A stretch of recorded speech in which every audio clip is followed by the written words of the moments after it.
Everyone, welcome to Museum Facing Extinction Lithuania edition. I'm Maxime Laprade. I will be facilitating the morning and the whole session today.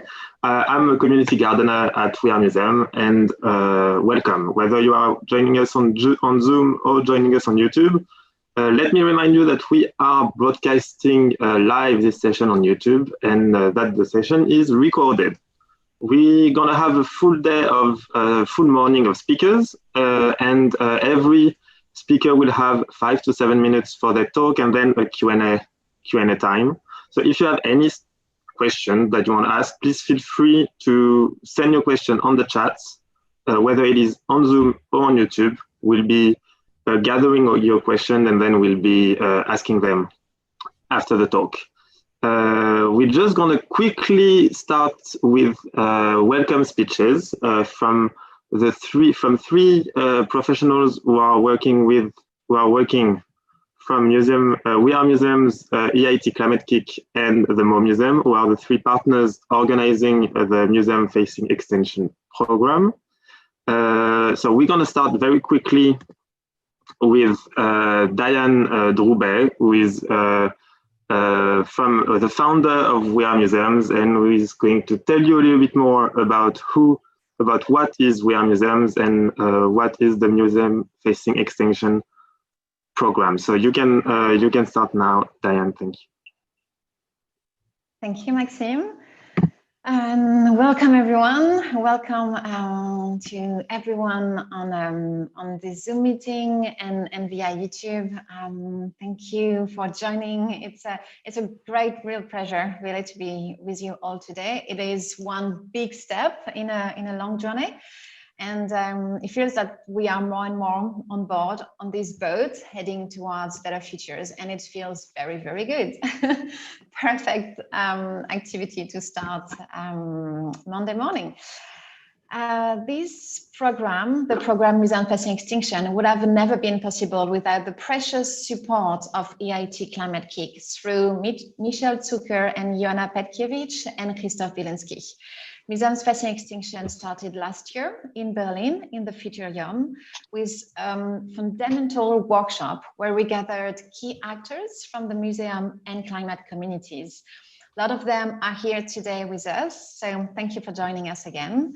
And then different kind of events have been organized in Australia, in Sweden, and last month in France. Each time we tried to raise the awareness on the potential of museums as agents of change, working towards climate resilient futures. Today, that's why I'm so happy to be here with you today, because we actually celebrate the first anniversary of this program with a spectacular gathering of key innovators, thinkers and doers, all acting for the good of people and the planet. The program takes place over many years, from the micro to the macro, from the local to the systemic. Last week, we launched our program in Lithuania with the support of the Community Lab of EIT Climate-KIC and collaboration with the Mo Museum in Vilnius. The conference offered today is a key moment in a 6-month program offered to 20 museum professionals in Lithuania. I would like to warmly thank Christoph Bielinski from EIT Climate-KIC, Milda Ivanioshkiene, director of the Mo Museum in Vilnius, and all our team. You really made this possible. We really thought that we will have to cancel this a few times. It was supposed to be in Vilnius. It was supposed to be for a few days. And it's here now. We are together in this virtual space, and it feels very good. I would like also to say thank you to my precious team. I really feel that we are creating sparkles of magic together. Thanks to Giedre for shaping this program with me, to Maxime for running the online community of We Are Museums and this conference today, to Pavel, who is behind all our social media channels, and Mentas, who manage all the tech side of this event today. So thank you everyone for joining. I won't speak too much today. I will give the space to fabulous speakers, and yeah, thank you. I wish you a beautiful conference.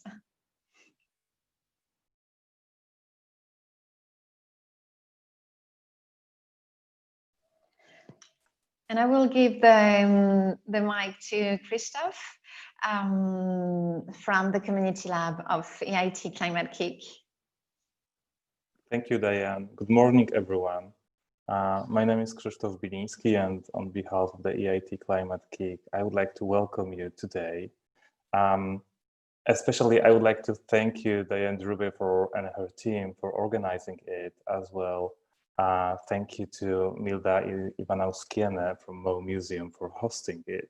And a big thank you to the speakers of today and also the participants.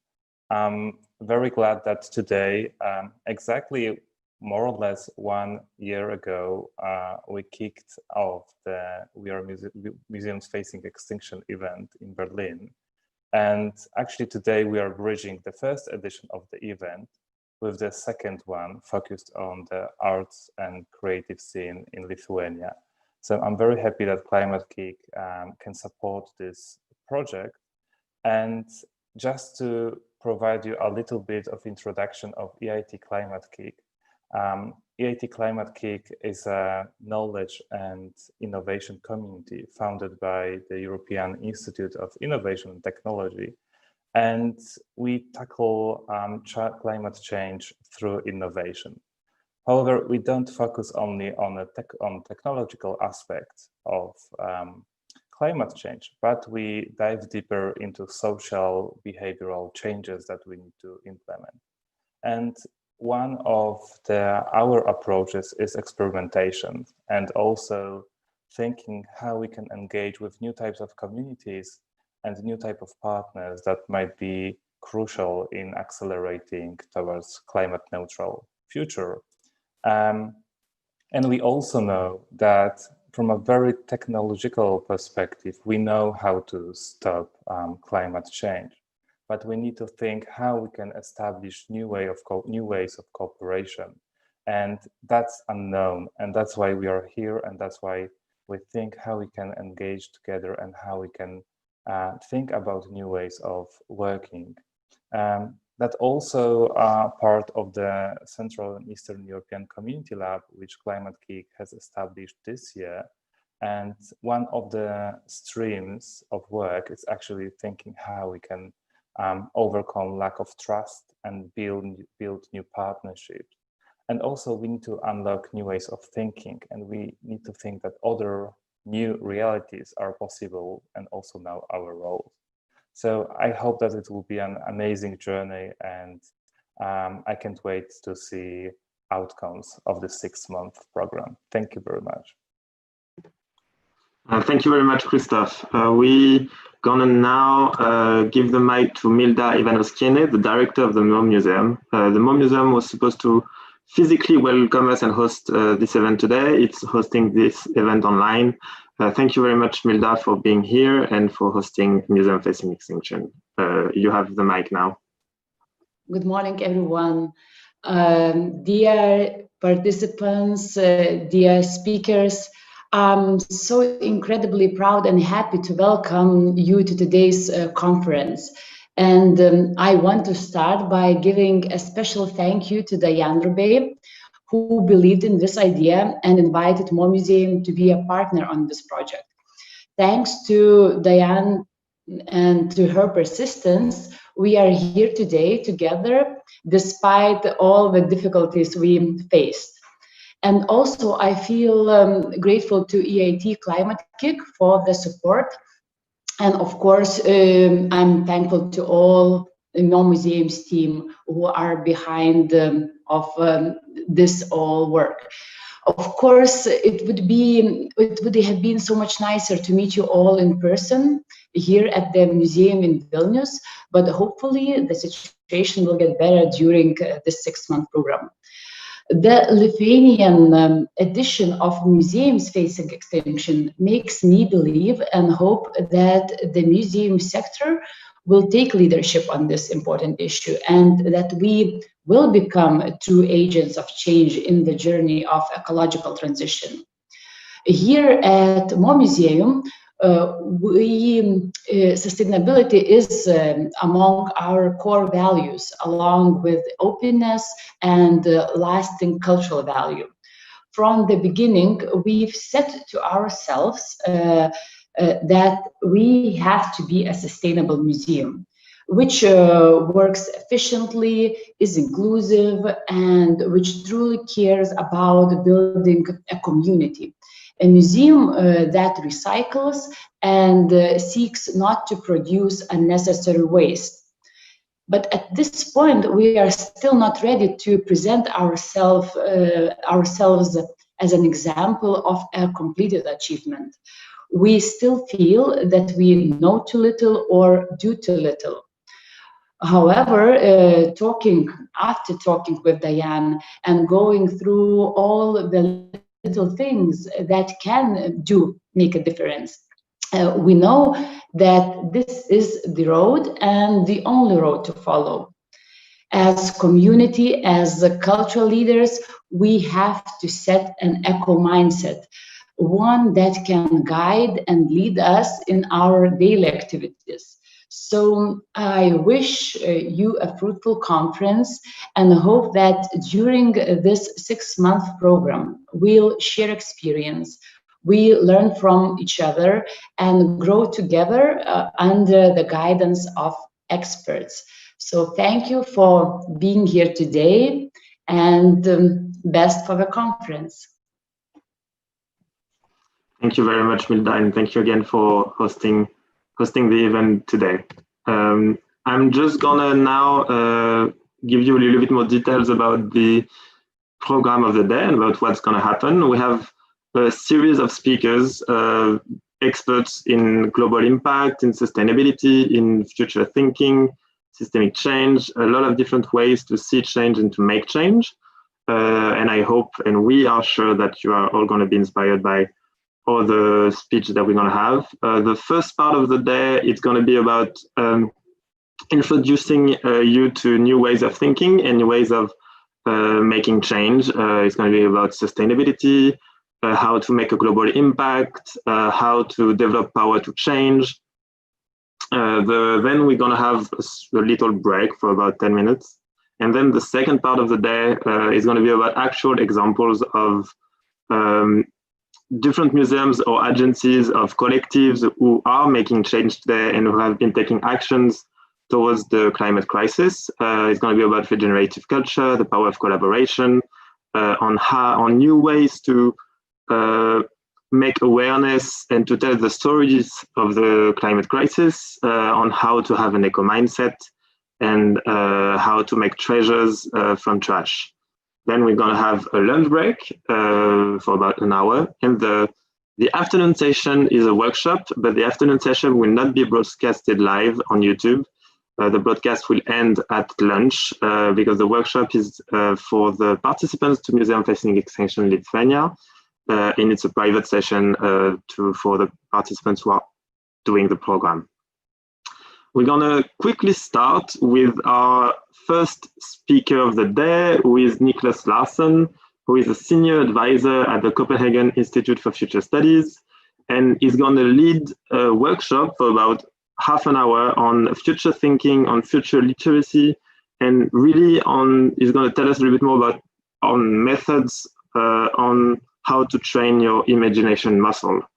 Thank you very much, Niklas, for being here, and you can start now. You have the mic. Thank you so much, Maxime. Can you all hear me? Can I get a thumbs up? Great. I'll just share my screen real quick. If you bear with me for a moment.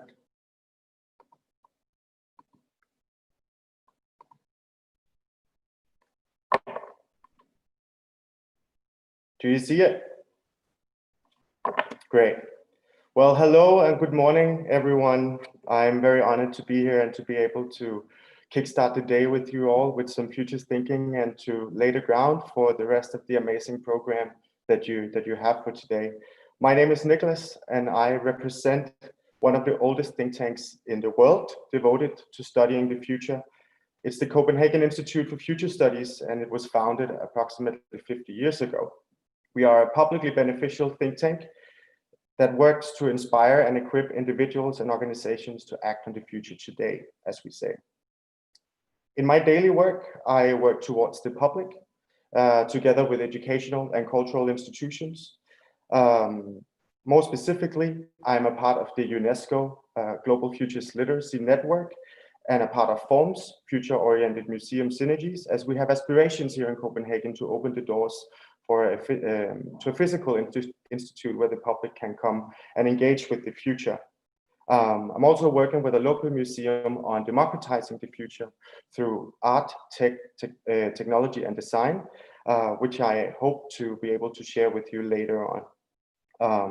But all of this is just to say that I'm really excited to be here with you today, as we have shared common ground in looking towards how museums as a platform can transform. And as we're going to use the chat later, I'm just going to warm you up a little bit and will ask you to write the first word that comes to the top of your mind when you think about the future in the chat. Please do that now.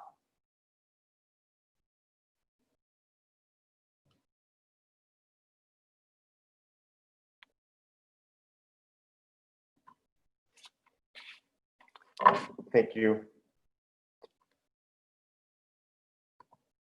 Just trying to get it up here on my screen as well. There we go. Hope, dangerous, shiny, new technologies, possible, blue. Lots of questions. Great. The future as a field of work and a field of study is developing very quick these days, and it is doing so for several reasons. The current being the pandemic being the current main one. We are seeking to understand how our lives might look on the other side. There's a clear and renewed interest in the future on so many levels, which we can use today as a springboard. There is momentum, and I will start this presentation by giving you an introduction to the field and some terminology. First, there's some key principles when we talk about the future. First of all, the future does not exist. It can only be imagined. So we can train our way to imagine how we think about the future. As a discipline, it was established approximately 70 years ago. There are multiple futures, as many as you can imagine. Some of them are less probable and some of them are more. The future is not predetermined. We have alternatives. Hence, we often explore scenarios when we engage with the future. The future is not predictable, but it can inform our actions in the present. We do have choices. And lastly, the future can be influenced. There are consequences of our actions today for future generations.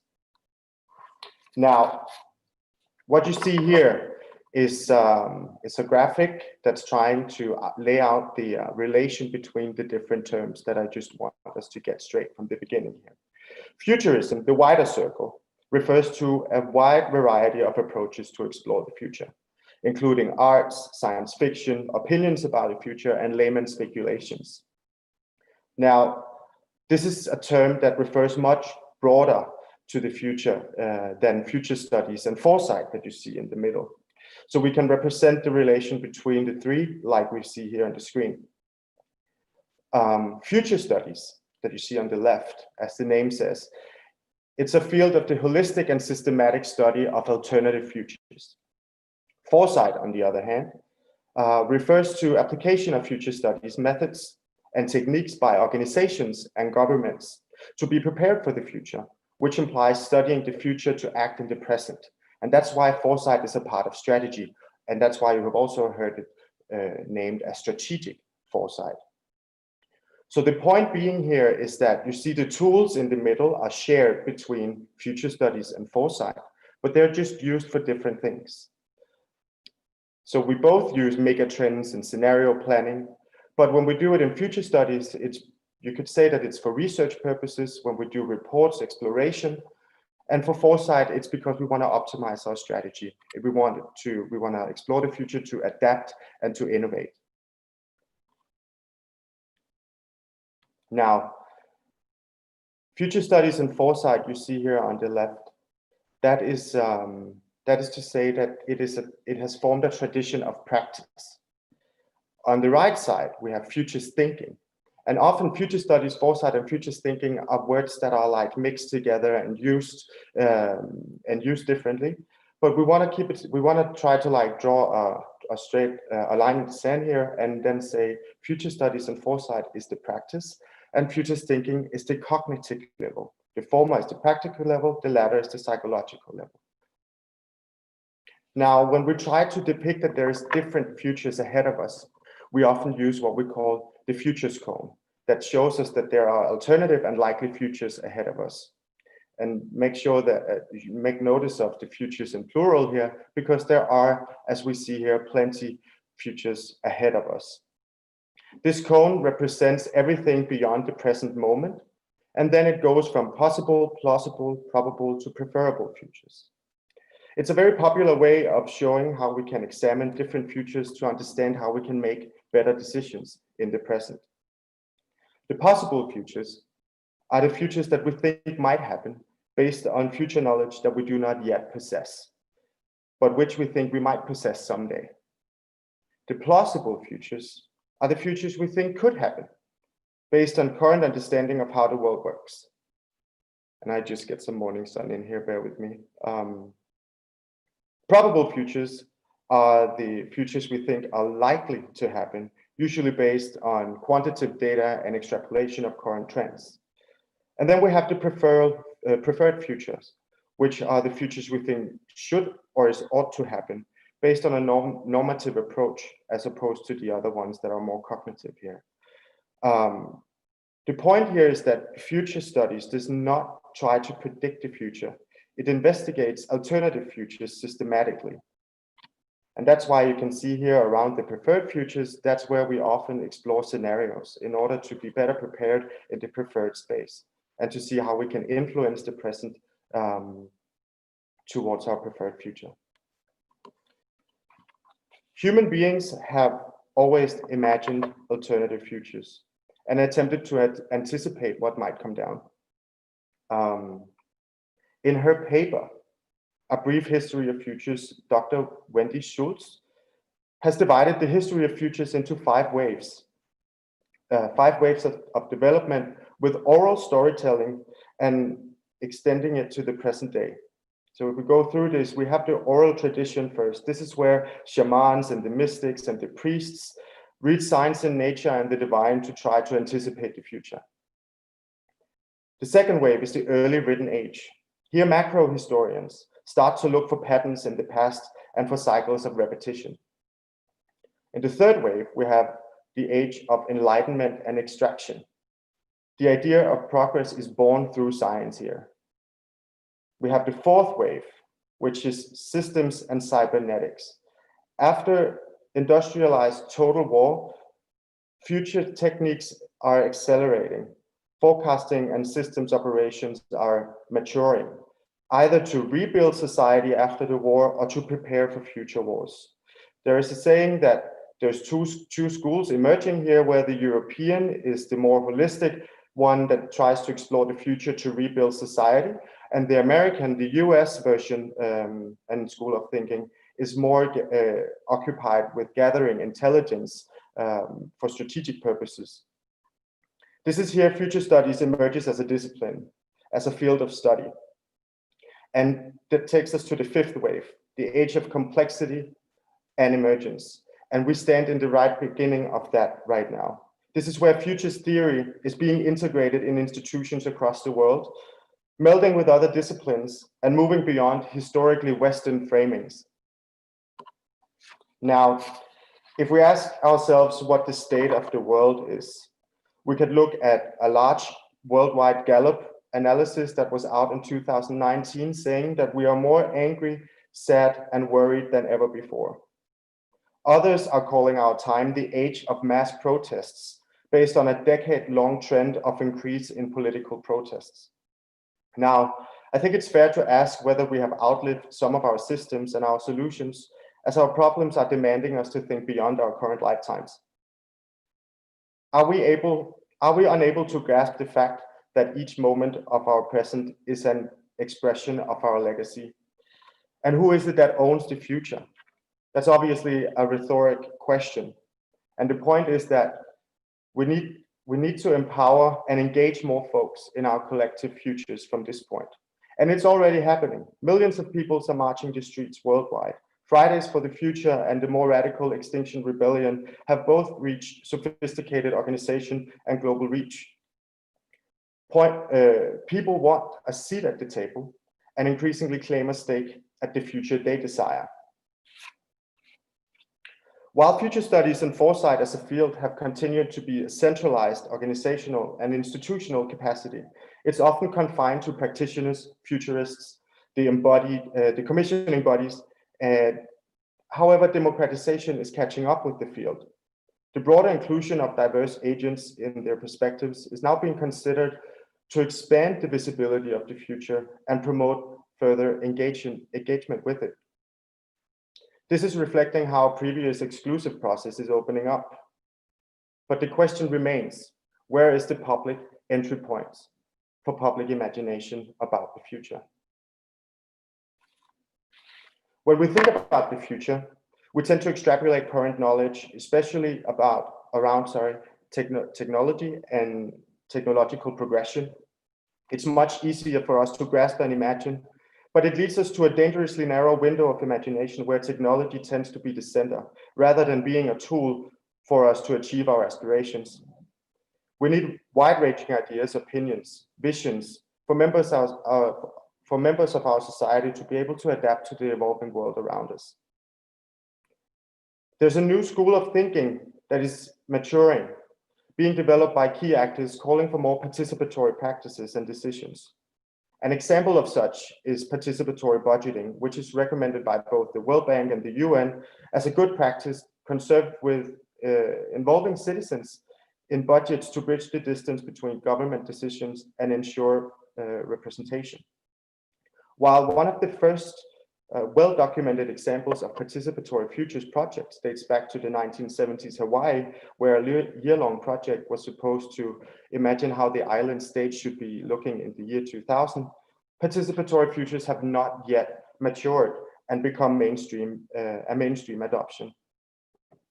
More recently, however, the President of France has been out advocating for democratic conventions, and the European Union has over several projects allowed for citizens to take part in identifying the priorities and concerns and ideas that should shape the roadmap for Europe tomorrow. While participatory and democratic processes is not necessarily a new phenomenon, it's giving way for the public to engage with the future beyond dreaming, fiction, and Hollywood. Participatory futures have begun to emerge. It's the combination of public engagement and futures work. The idea is that it can enable ways to galvanize public imagination and foster agency and collective action towards more aspired public futures. To engage more people in participatory futures, we need to foster a newly described skill called futures literacy. It's a body of work established by UNESCO under Real Miller. It's a capability approach to futures, and like other literacies, it's arguing that reading, writing, financial literacy, digital literacy, it's something that you should engage with and train in order to become good at it. Futures literacy helps us identifying our anticipatory assumptions and rethink our decisions and make us able to prompt new questions and make new thinking. It can help us to become aware of our assumptions, to imagine the future, and most importantly, to change our perspective from fear and innovate towards hope instead. A futures literate person is aware of anticipatory assumptions and anticipatory systems and uses multiple futures to innovate the present to make better decisions. And let's dig a little deeper into that. When leaning into the future, we can do it through three anticipatory systems, three essential ways of using the future. The first one being planning for optimization, and probably the most common ways of using the future. This is where we develop or improve our existing systems and practices, whether we're working from home or if it's live during lockdown or if it's our company's COVID-19 strategy. The second one is preparing for contingency. Here we are readying ourselves for something that might happen, like a second wave of the pandemic, or environmental disasters. The goal here is not to optimize, but to be prepared for what might come down if shock should occur. And then we have the last one, which is about being open to novelty and emergence. This is about engaging with futures we not necessarily can make sense of today. It includes asking ourselves what the needs of the planet are and what might the needs be of future generations. This latter one is the more difficult one and is the one that is often a little disregarded in much of futures work already. As you can see, and if you think about how you engage with the future, I'm sure you could also acknowledge that it's the first two that you spend most time on. The point is that all these three are equally important. Using all three is what UNESCO called walking on two legs. If we can let go of certain assumptions about the future, we may realize things that we took for granted, and we may open up for spontaneity and other possibilities. Imagine the future of museums. We're now back at the idea that there are multiple futures, something you can hope for and something you can expect, which is either your preferred future or your probable future. A way to become aware of one's anticipatory assumptions about the future is to explore the differences between what you expect and what you hope for. Anticipatory assumptions are the arguments from which we construct our images of the future, such as the sun will come up tomorrow, like it is doing right here, right now. I will get dinner tonight. Museums are not meant to be community platforms. Or could they be so in the future? These are all assumptions that we have that paints the picture of our shared futures. Now, I hope you're ready for a little futures literacy exercise. A key component in futures literacy is reframe scenarios that challenge the status quo and conventional ways of thinking. I will now ask you to sit tight, and I will take you on a little time travel. We're going to use the future as a lens, as a pair of glasses that will help us to become aware of our assumptions, the shape of our glasses, if you will. I will now read up a reframe scenario for you and let you sit with it for a minute. And then we will go through 3 questions to which you can answer, type your answers in the chat. The year is 2050. For the last 30 years, people increasingly challenge the status quo. They now claim a stake in how history is being archived and communicated. The main concern for the world has become the legacy we leave behind for generations to come.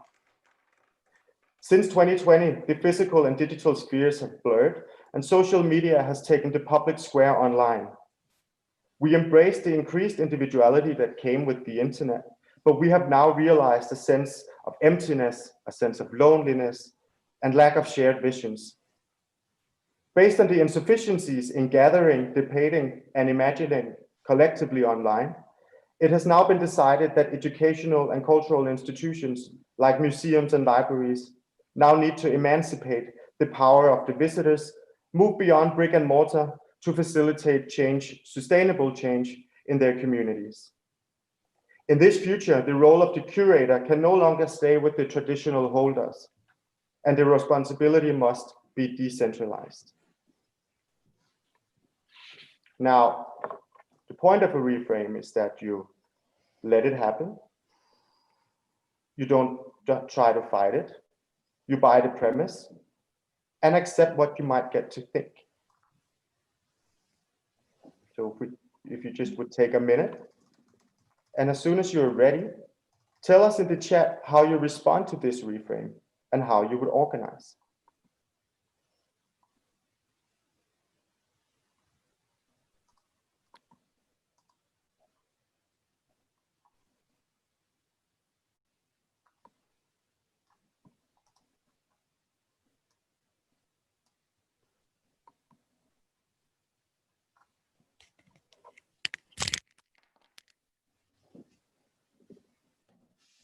In the meanwhile, I'm trying to get away from this sun here.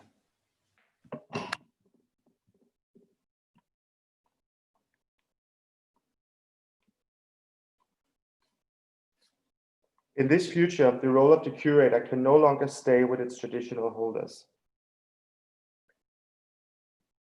I will share the reframe again. The year is 2050. For the last 30 years, people increasingly challenge the status quo. They now claim a stake in how history is being archived and communicated. The main concern for the world has become the legacy we leave behind for generations to come. Since 2020, the physical and digital spheres have blurred, and social media has taken the public square online. We embraced the individuality that came with the internet, but we have now realized a sense of emptiness, loneliness, and lack of shared visions. Based on these insufficiencies in gathering, debating, and imagining collectively, it has now been decided that educational and cultural institutions, like museums and libraries, now need to emancipate the power of the visitors and move beyond brick and mortar to facilitate sustainable change in their communities. In this future, the role of the curator can no longer stay with its traditional holders, and the responsibility must be decentralized. How does it make you feel? And how do you respond to this reframe?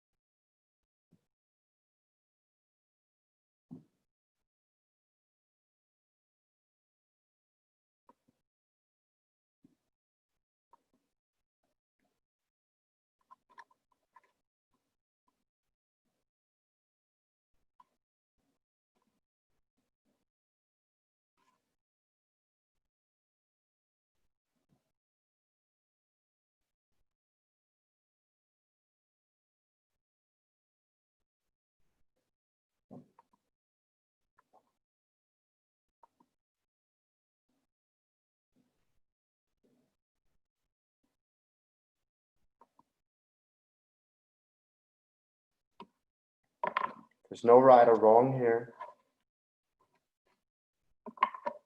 Just try to let it sink in and tell us what you think.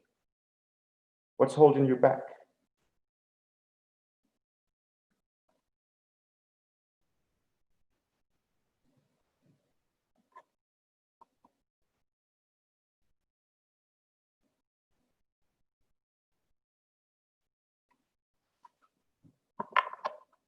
Diane says it makes her think about a messy but inclusive future, just wondering how museums could set their priorities.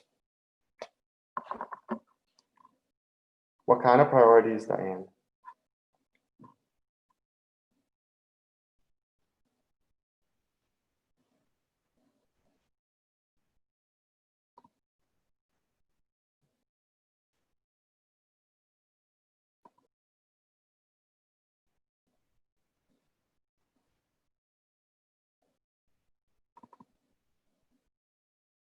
Adding the other questions here that you can also think about.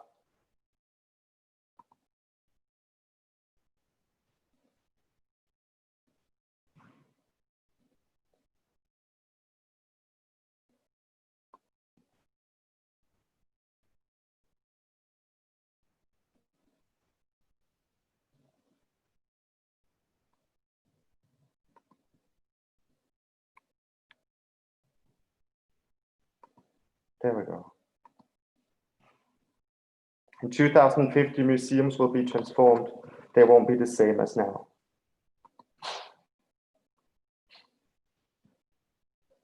To whom museums should give more space in their buildings and program, we face multi-crises today. It might be worse in the future. Where to set priorities?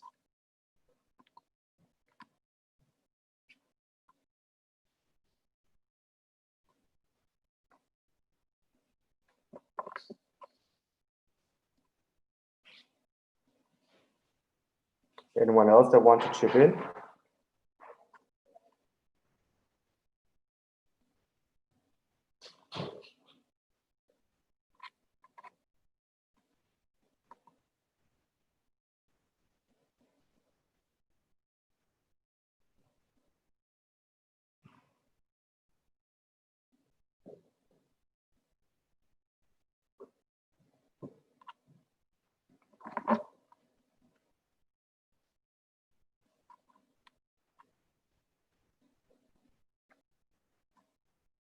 Some respond can only be found while working with different professionals, collaborating and sharing ideas. Museums as a collective space to think and design shared futures, yeah? On YouTube, Barbara K is saying, I like the idea and I don't feel like it's a radical reframe. Museum staff have to get off their desks. I am missing the collective aspect of social media because I'm building a little hope on it. That's a good one. One assumption could be museums still have buildings in the future. We never know. Museums seems to be very confined with their brick and mortar, and what if they could include the city as a platform, for instance? As persons, we can organize ourselves personally, but acting as a whole museum, there has to be created a common sense among all the workers, all the colleagues, sharing, understanding, and acting.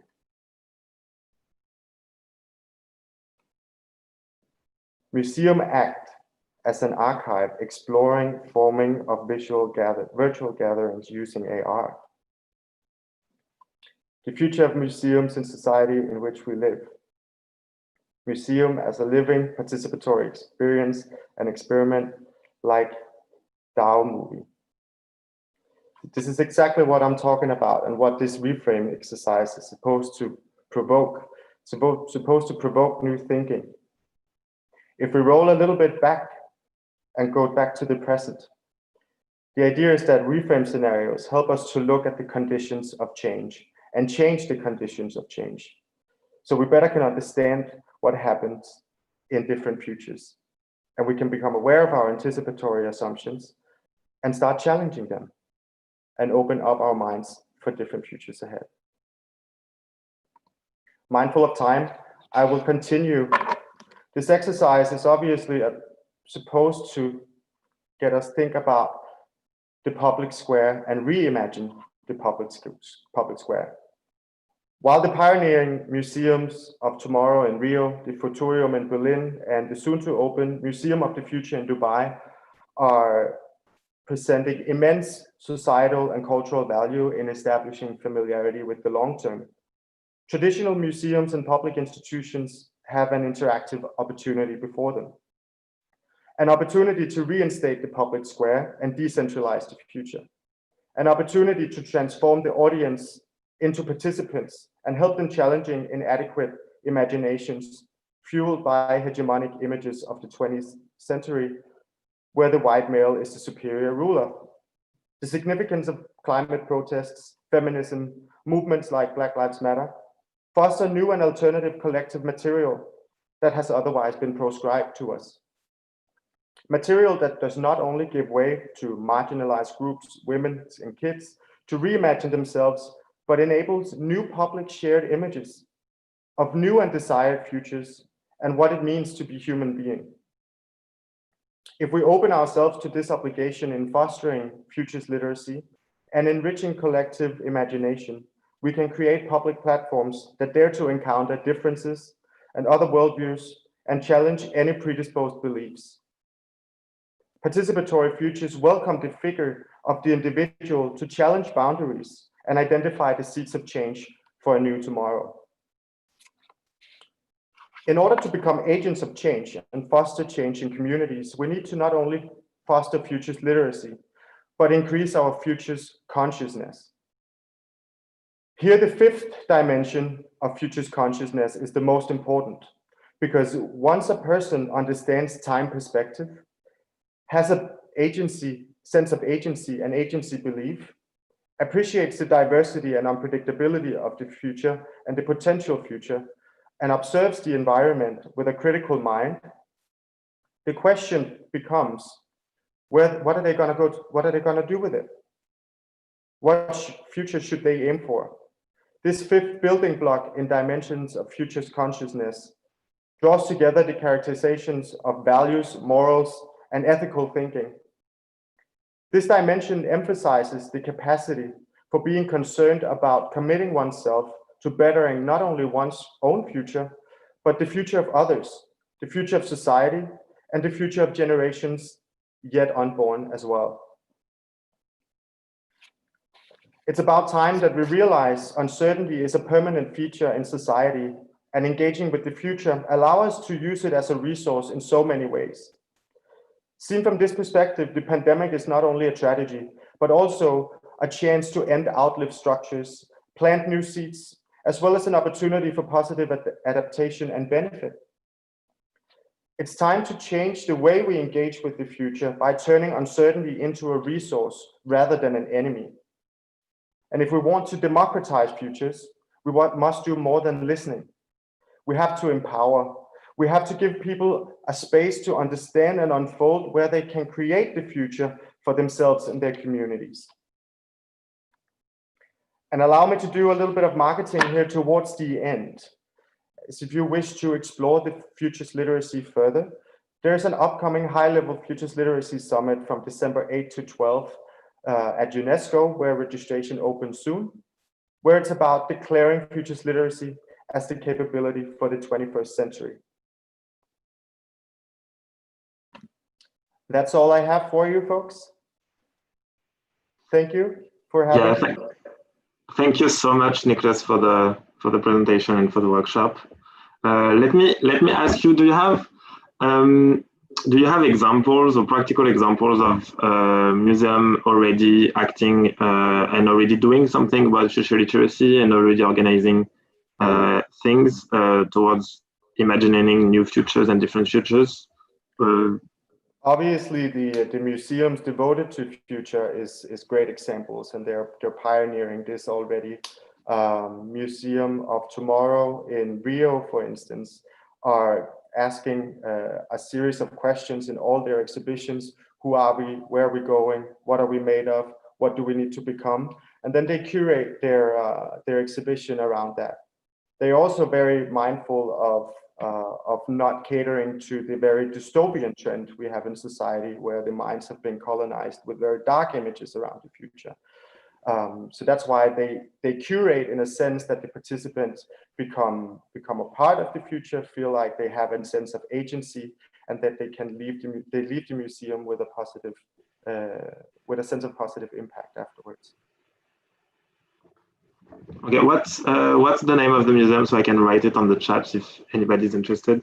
Museum of Tomorrow in Rio.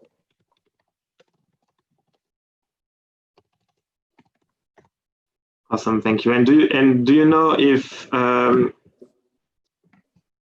anyone in a museum wants to start the future literacy journey, what would be your advice? What would be the first thing to do to start this journey towards imagining the futures? The first thing to do is obviously to get familiar with the theoretical framework and to lean into the Global Futures Literacy Network that is set down by UNESCO. We are essentially a global network that collaborate together, inspire each other, and facilitate these labs called Futures Literacy Laboratories, where we over a period of time take participants through a journey where we go from revealing assumptions to rethink scenarios in order to end up at a destination where we can ask new questions. So if futures literacy is something you want to explore further, reach out to me and I will make sure to point you in the right directions. And if anybody wants to reach out to you, what would be your contact details if everybody wants? I will write that in the chat. Awesome. Thank you very much, Nicholas, and thank you for joining us. Having me. Joining us today. We're gonna quickly go to our next speaker. Let me just remind you all that if you have questions, you can ask your question on the chats, whether it is on YouTube or Zoom. So we can then select your questions and ask them to our speakers. The next speaker of today is so I have my screen now, is Christoph Bielinski, who is a Systems Innovation Design Manager working at EIT Climate-KIC. He welcomed you this morning. He's one of our partners, our closest partner, with organizing museum-facing Extinction with us. and he's going to talk to us about systemic change, about system thinking, which is a new way of organizing change and making change. He's going to be best at it to explain to you what it is about. So I give the mic to you, Christophe, and you can tell us all about it. Thank you, Maxime. Let me share my screen.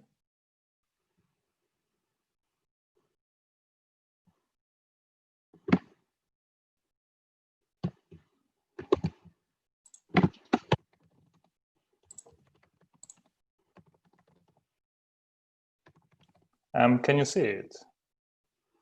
Yes, yeah. Okay, perfect. Actually, my part of the presentation is perfectly aligned with Niklas' speech, because at EIT Climate-KIC, we think that systemic thinking and futures literacy go together, and they fit perfectly. So the role of the Climate-KIC and its main goal is to accelerate the systemic change through innovation. And on a daily basis, we work with cities, with governments, with regional authorities, and with industries. And we know that in order to rebuild the future and also to provide a more sustainable future, we need to think about the entire systems. We don't need to think only about certain areas, but we need to introduce new paradigms and also change the already existing ones. And also we advocate for systems thinking and systemic change, because we cannot solve complex problems with current approaches. We need to find new ways to do so. And during this presentation, I would like to offer you a deep dive into the deep demonstration methodology, which we deploy across the Europe. And you can see 4 phases of this process. But before we start, I would like to reflect on the systemic thinking and how we can imagine this. So systemic thinking is totally aligned with spatial thinking. So just imagine getting to know a new city, a new place where you are based. And that's exactly about the systems, because we all are part of the systems. We are users of the systems on the local, regional, national, or international level. And we need to get them to know in order to know how to transform them, or to find out the points when we can introduce some interventions, and then we can see how the system is transforming. And also this approach is aligned with shifting the project management principles, because we don't start it with creating a strategy or setting up a goal. First of all, we need to know the boundaries of the system and also all the elements, key actors that are included in the system. And the deep demonstration process is consisting of 4 phases, and they are called intent, frame, portfolio, and intelligence. And that's on paper, but we designed this process and every process is different in every locations that we work with, but it offers a guidance. And this methodology helped us to go through the setting up the right environment for a systemic change to happen, and also working with different locations with multi-stakeholder relations. And this methodology fits in an urban environment, rural environment, or industrial environment. So it's quite flexible. And let me introduce you some principles of it. So if we want to start a transformation of a city or even of a museum, so first of all, we need to find out what's about the current system. We need to know what these institutions, the stakeholder is doing, is planning to do, what are the other actors that are with the system, how the relations work between the systems, and also what type of skills are needed, and also what type of new abilities we need to introduce to the system. And in this, after gathering all the information, we can create a vision of a system and the current one. So we can know the current state, but also we need to think about the vision about the future system. So what changes we need to introduce to having a more climate-friendly system that we want to operate within. And the second phase about this is about framing. So we need to start with a deep listening process. We call this that way at the EIT Climate-KIC. So it's about interviewing the stakeholders, the communities, and also citizens, and to find out what type of narratives are lying behind the people's behavior and institutions' behavior. So we need to find out exactly why people think this way, why people act in a certain way. And that's based on this, we can start thinking how we can frame the transformation that we've been designing. And it's also aligned with producing reports, working on the ground, organizing sessions, these sprint design session, workshops, just to extract as many information and transform it into knowledge as we can. Because the crucial element of this phase is finishing with a portfolio brief.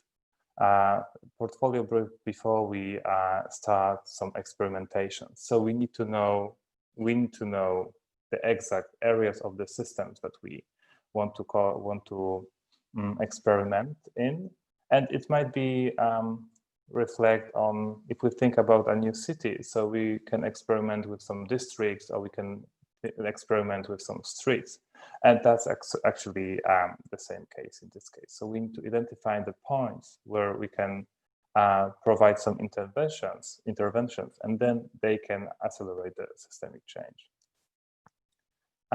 The next phase and the crucial phase for this process is the portfolio. We don't think in the category of creating projects. That's the new approach that we think about the entire constellations of projects that we want to introduce and the experiments that we need to activate. Because if we think only about the one project, or if we think about project that our institutions or our partner are carrying out, we are missing the entire picture. So we need to know also what other projects and initiatives have partners that we identified in the mappings, and also what groups of stakeholders are doing what. And it's also aligned that if we activate a portfolio of experiments, we disperse a risk if there is a failure. So just imagine that everyone in this room is carrying out a very small experiments at home. So we lower the risk that if there's a failure, so the entire experiment will not collapse. We can only just learn from the small failure, but the other experiments will be working anyway. So instead of, let's say, building a new institutions that might be aligned with the new green paradigms, we can actually implement the green paradigms within the operating systems. And we do this process also by learning constantly. That's also another paradigm that we implement in this process, that we don't do evaluation at the end of the demonstration. We start evaluating and sense making from the very first step of this process. So it allows us a possibility that if we spot that anything needs to be amended, we can do it. We don't need to wait until the process is done, because systems we cannot, because the systems are evolving constantly. So we cannot have only one picture of a system, because still we need to build on new elements and also remove elements that are not within the system anymore. And the last part of it is the intelligence. Yeah, Christoph, I'm so sorry. If you can just wrap up quickly, just to stay on track. Thank you. Okay. And the last part of this is the intelligence. So we believe in collective intelligence. And every one of us is an expert, is a user of a system. So we know that if we gather together, so we can build a new better version of the already existing knowledge. And also during this process, we identified that futures thinking or futures literacy is a crucial element of any transformation, because we should deploy this approach in the beginning of any transformation. People need to think that other realities are possible, that there are many versions of the future, and we can shape this. And that's my provocation at the end, that we think about systems, design, futures, but actually how we can start doing it. Okay, thank you.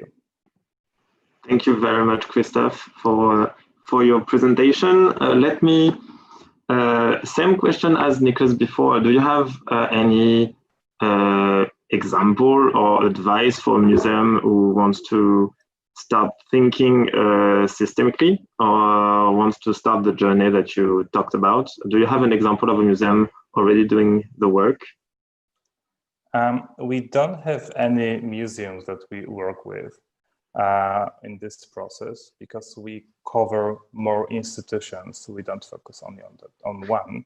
But actually, my advice would be that what we learned, that if we start working with a new partner, we often hear that, no, we don't do anything which is systematic, we don't have any interesting insights. But then if you start go deeper, we can see that actually we need to uncover some elements. So it's about a conversation, it's about deep listening and opening up people, that we can even spot a very small initiatives, and we can build on those small initiatives that many departments can do, or several people at the institution. So it's about creating a space where we can share about the things that we do or we want to do. And that's a part of the capacity building. And then it's way easier, because everyone does something which is systemic and also related to the climate change. Great, thank you. Thank you very much, Christoph, and thank you for joining us today and for helping us organizing Museum Facing Extinction. Thank you, my pleasure. We're gonna move forward with our next speaker. Could you, yes, thank you. And I'll share my screen again.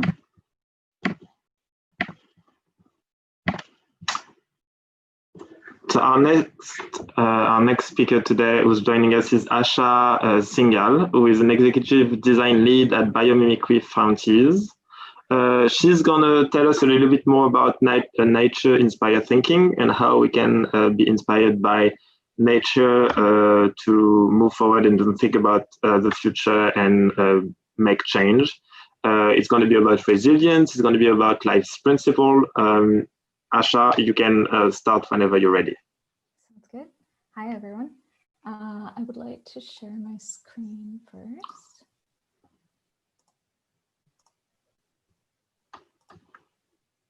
Can you see the slides now? Yes, perfect. It's perfect. Excellent. Thank you. Hi, everyone. It's such a pleasure to be here this morning. I'm Asha Singal, and I'd like to take the time today for a quick introduction to the concept of biomimicry and share an associated framework that can already begin guiding everyone in their journeys. So let's just begin, and let's begin with what biomimicry is. So this term might be slightly familiar to you, but what does it mean? It's a term originating from the Greek words bios, meaning life, and mimesis, meaning imitate. Simply put, it is innovation inspired by nature. It is the Velcro that is inspired by the burrs. So just take a moment to think about this genius solution, because these seeds are dispersed over long distances, but are too heavy to fly. nature has this ingenious solution for temporary attachment. This hooked structure was emulated to create the Velcro that we are all familiar with. Biomimicry is also the cement that is inspired by the biomineralization process of corals, which view carbon dioxide not as a pollutant, but actually as a building block. This inspired a cement mixture that instead of emitting carbon dioxide, sequesters and stores it instead. So this briefly gives you an overview of the first two types of biomimicry. Biology can be emulated in three ways: forms like the hooks of Velcro, process like that of the cement, and systems, which ties in very nicely with what Christoph and Nicholas have already talked about, which emulate the deep, interconnected, and complex relationships that exist in mature ecosystems like forests. So understanding and emulating at the systems level is key to long-term resilience of our designs.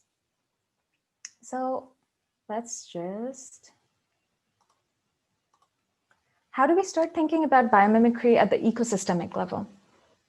Well, for one, nature is the model to look at when we start thinking about closed loop systems in our discussions around circular economy, for example. So think about this. Whenever you walk through a forest, have you ever come across something that is nature's equivalent of our landfills? Well, certainly not, because there is no such thing as waste in nature. Nature does this using a closed loop system of producers, consumers, and decomposers, where the only energy input is that of the constant free energy of the sun, and there are hardly any resources leaving the system. Examples of producers are trees, consumers such as rabbits, foxes, humans. Decomposers include bacteria and fungi. Materials here are benign and cycle through the system, being powered only by the energy of the sun, in comparison to the fossil fuels that we usually use. Often what's missing in human-made systems is an efficient consumption phase and the phase of decomposition. What we need is a more circular economic infrastructure where all available usefulness is extracted from the materials before they're ultimately safely decomposed. So how can nature begin to help us? Nature has been around for about 3.8 billion years, a lot longer than we have been. These 3.8 billion years of evolution has given us diverse, adapted, and resilient blueprints for sustainability, answering challenges for us, such as how do we manufacture color without using any harmful chemicals? How can we start rethinking sustainable packaging?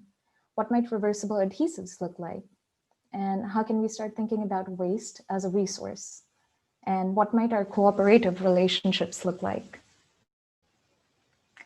There are millions of species out there, continually adapting and responding in their context. In the evolutionary timescale, there are elders, ready to guide us in our search for regenerative solutions.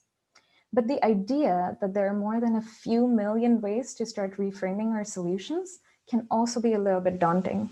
So where do we start? When thinking at the systemic level, the Life's Principles diagram is a comprehensive entry point to embed nature-inspired thinking into our mindset. The Life's Principles are an overarching set of 26 patterns that are observed across all life forms, all working towards creating conditions conducive to life, something that is both an aspirational goal and an emergent property of these principles.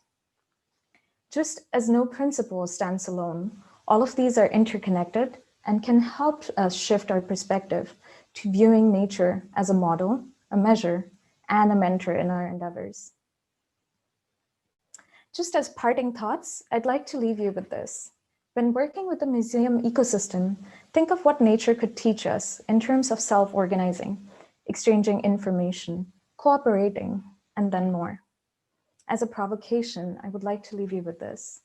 Have you ever thought about engaging with visitors as a tree interacts with mycelium? Thank you.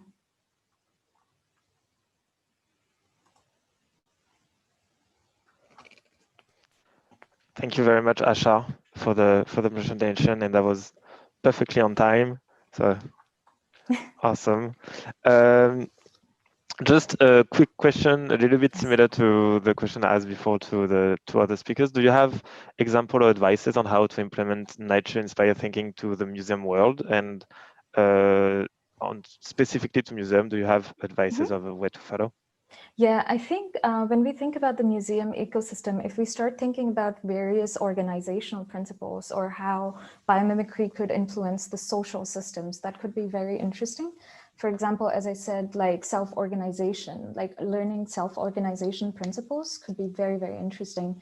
And there are millions and millions of examples there. Like we can begin with bacteria, we can think about fishes, we can think about our body and cells, how they self-organize in there. But we can also start thinking about what exchange of information might look like. So do we think about permeability? Do we think about what kind of information is being exchanged, or also cooperative relationships? So how can museums start working with their neighborhoods, with their communities, and foster further changes?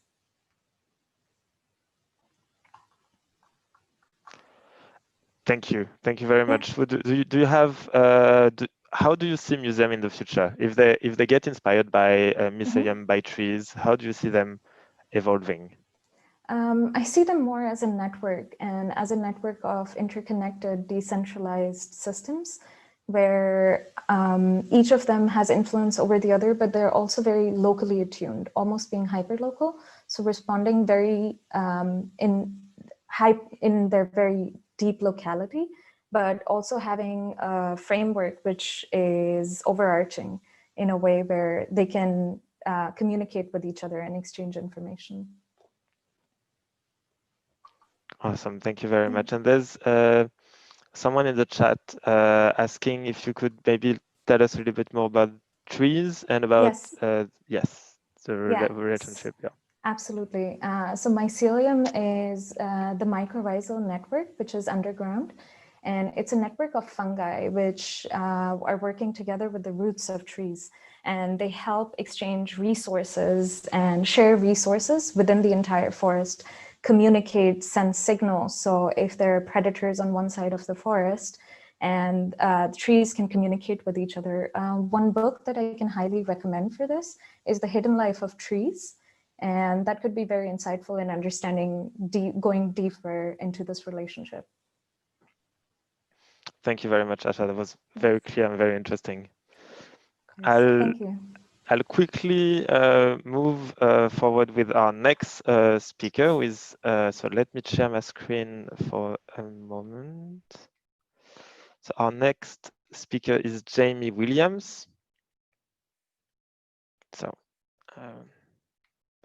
who is an architectural lead at Space 10, and she's going to tell us about community living and new ways of living together, and how we can live together differently in the future in the same space.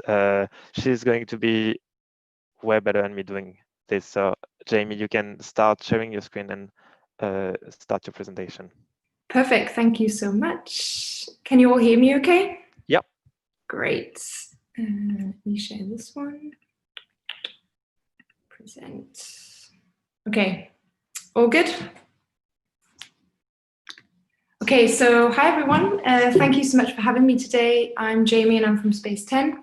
And Space 10 is a research and design lab based in Copenhagen on a mission to enable better everyday life for people and planet. And the office and the way of working is very open and collaborative, and it actually acts as an interface for innovation for IKEA. And the space itself actually allows the team to explore and experiment with everything from new ways to grow food, manufacturing methods, and has spaces to test and try new technologies as well. And the projects itself actually range from exploring the future of food and mobility, and how we can look at creating new energy systems, and as well as build communities both digitally and physically as well. And the output also ranges from physical prototyping to online reports and creating speculative visions as well.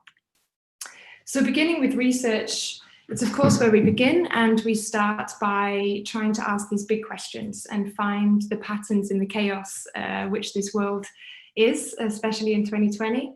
And we always approach research as being playful and insightful, creating projects which are as accessible, interactive, and as tangible as possible for the many people.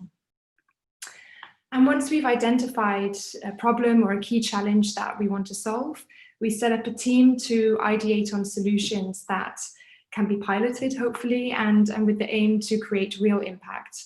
And for us, this is really important that, you know, we design inclusive and circular and sometimes digitally enabled solutions for both people and planet, and making sure that people and planet are side by side and equal in that way.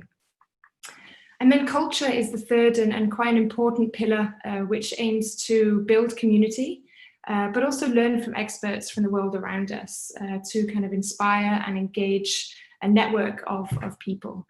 We try and facilitate an active discussion as often as possible and create dialogue about these important topics that we're exploring. We do this by hosting a lot of different events, and could be festivals, dinners, but we also heavily utilize our online presence as well to reach the community beyond Denmark. So my focus while at Space 10 was to explore new ways of living together, and we call this shared living. And for me, this has a very broad meaning. It means everything from sharing space to finance, energy, food, mobility, and even skills and services as well. And we saw this as an opportunity to tackle some of the global challenges that we face. And this could be rapid urbanization, unsustainable building practices, unaffordable housing, aging populations, and loneliness, just to name a few. And all of these problems, as you all know, are very complex and systemic. So part of the project was actually figuring out how we can make this a narrative that is easy to communicate and understand as well. And we spent 2 years learning essentially from the world around us by creating different projects. One of them was an online interactive survey called One Shared House 2030.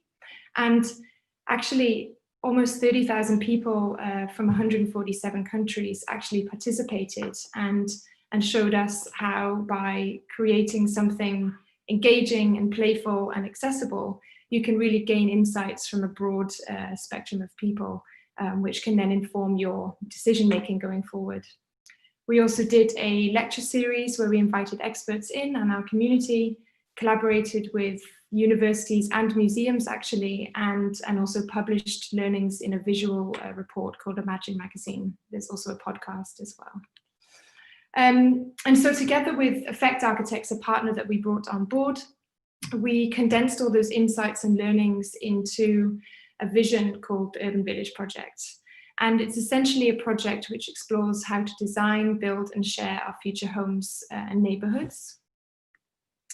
And all with the importance of promoting happier and healthier ways of shared living, all while being more affordable and resource efficient as well. So we prioritize combining affordability, livability, and sustainability into one fully integrated solution. And the result envisions cross-generational and diverse shared living communities in the hearts of our cities, and very much focusing on a mixed-use strategy that would support the local community and the surrounding neighborhood as well. And it was very important for us to ensure that there was a mix of private spaces and shared spaces as well. So making sure that people can be part of a private home wherever they want to, but also then a social lifestyle and a community when they're able to as well. And the private spaces was designed in a way to help integrate sustainability and make it an easy part of your everyday life. So helping you to grow your own food, harvest water, power your energy through solar, and even directly integrate composting, for example, into your kitchen. And so adding the importance then of connecting you not only with your neighbors, but with your neighborhood as well. And this could also be local businesses or the surrounding community, not necessarily just your neighbors. And the program of these public spaces would be curated on the existing facilities, organizations or services that were existing in the area. And this of course could be a museum space, or could act as a some kind of like outpost for a local or national museum as well. And to tie this all together, we looked at designing a digital tool or infrastructure that would not only connect people to their home to understand how much energy they're using, for example, but also the community around them, as well as actually looking at how you could create offers or incentives and discounts, for example, for the community to then interact with the neighborhood around them and the organizations, and building a network through that as well. And so what I've shown you today is a kind of really bite-sized part of the project, but I wanted to end on this slide. I'm actually leaving Space 10 and going on new adventures, but this still shows the approach and ethos which I think is important in this project, but also going forward. So looking at how we can understand the kind of complex shifts around us, co-create strategies with a strong network of partners, with the hope to engage a new generation of climate leaders, and also then, of course, share impactful ideas and knowledge to really instigate behavior change and demand for climate-focused products and services. So my provocation was, how do you turn these complex, multifaceted challenges we face as a global community into engaging, relatable, and tangible outputs that can, really inspire a new generation of climate-conscious leaders. Thanks. Thank you very much, Jamie, for this inspiring talk. Do you, at Space 10, do you work on an everyday basis with museums, or have you ever worked with museums in the past? Yes, so we did a collaboration with London Design Museum. They did a whole exhibition, I think it was 2 years ago now, on the future of living. And they were really good at creating a very multidisciplinary approach to how you explore such a subject. So they had very digital immersive installations, physical setups that was like a one-to-one scale apartment, different visual reports, things like that. So we kind of fit in then and placed the One Shared House project in there, where people could actually answer the survey themselves. So essentially using the museum as a space to gather insights and enable their visitation to actually add their knowledge into the survey. Okay. And do you, we have a question on the chat talking about the COVID pandemic.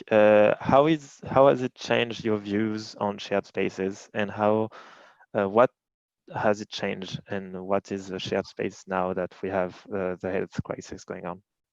Yeah, it's been really interesting because we've had a lot of these discussions ourselves, but what was very important for me in terms of shared living was that people had the opportunity to have their private space. So not necessarily just a room, but their own apartment.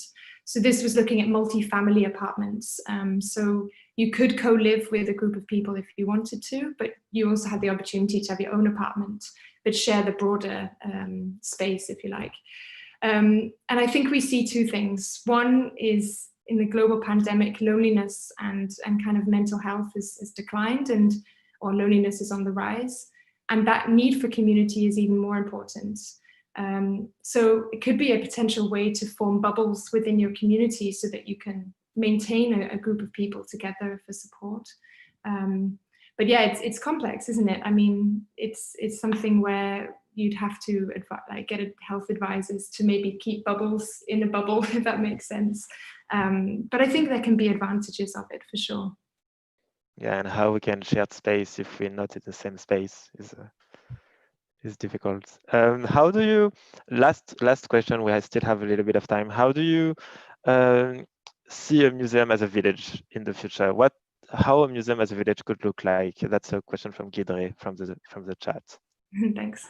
I think what I've learned, I used to work for an art fair called Chart here in Copenhagen, and something that we did to try and disseminate the cultural program that was happening inside the museum was to actually collaborate with artists on citywide projects.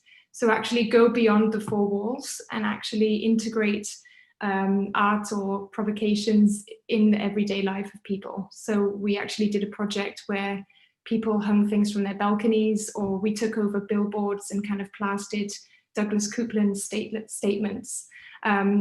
So it was a really interesting way to engage the whole of Copenhagen and its visitors in an art project that was actually centralized in a museum. And when people found out that it was actually part of the museum, then it drew visitation in actually quite a lot as well. So essentially breaking free of the four walls, I think. Okay, very interesting. If you want to know more, everything is online on space10.com. Yes, and I can share my details as well in the chat as well. Yeah, awesome. Thank you so much. Thank you so much. We're going to move forward with our next speaker. I'm going to share my screen very quickly.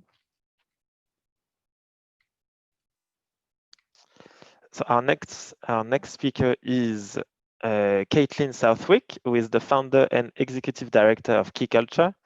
Caitlin is going to talk to us about sustainability. What is sustainability?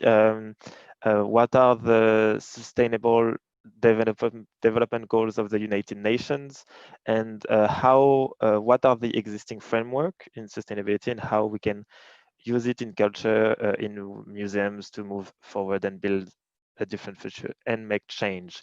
Caitlin, you have the mic. You can start sharing your screen. Thank you very much. Wonderful. Thank you so much, Maxime. Thank you for having me. All right, let me share this. Not as adept with Google Slides, but that should work.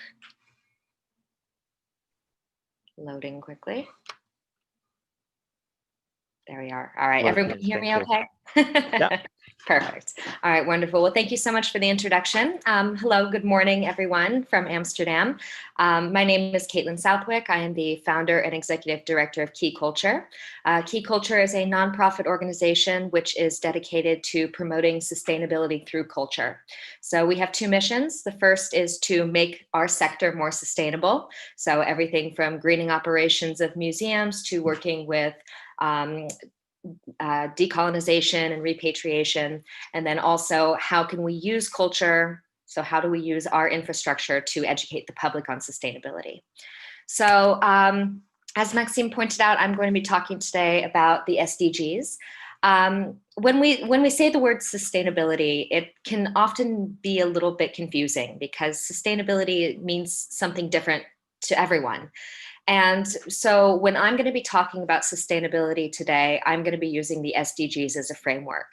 The Sustainable Development Goals were developed by the United Nations as basically a blueprint or a way to achieve a more inclusive and environmentally sustainable future. And they consist of these 17 goals.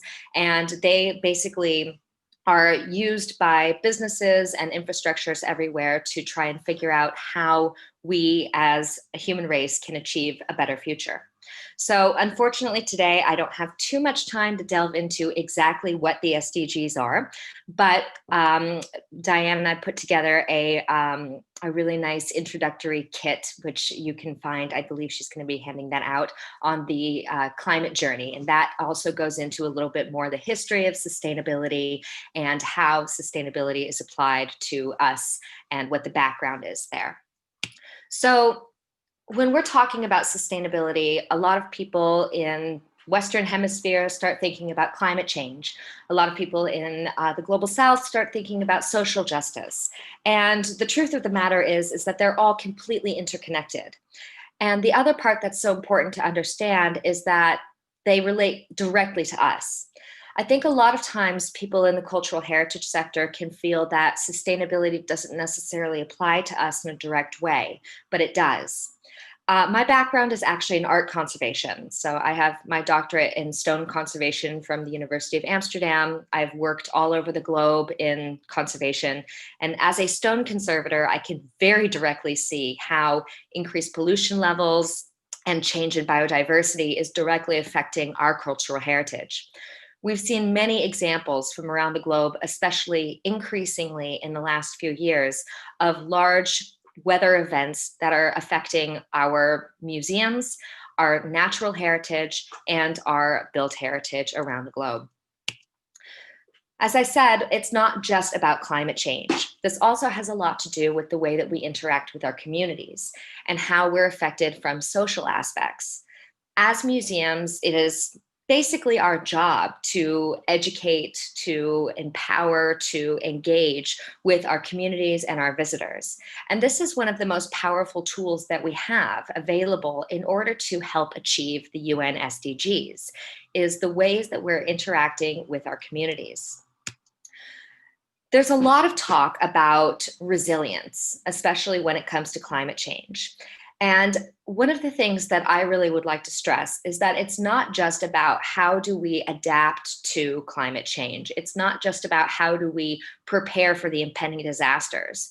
But what we also need to think about is what our contribution is. How can we start mitigating? Now, a lot of times museum professionals can think that they're maybe not part of the problem because we're such a small sector. But one of the issues that we've noticed in recent years with more and more research coming out is that actually we also have a part to play in what our impact is and what our footprint is. There's a woman in the United States by the name of Joyce Lee who has done some incredible work in benchmarking the carbon footprint of museums. And she found that in the United States alone, the museums there account for 12 million metric tons of carbon emissions annually. That does not include storage facilities, and that does not include anything to do with transportation, art, or personnel. That's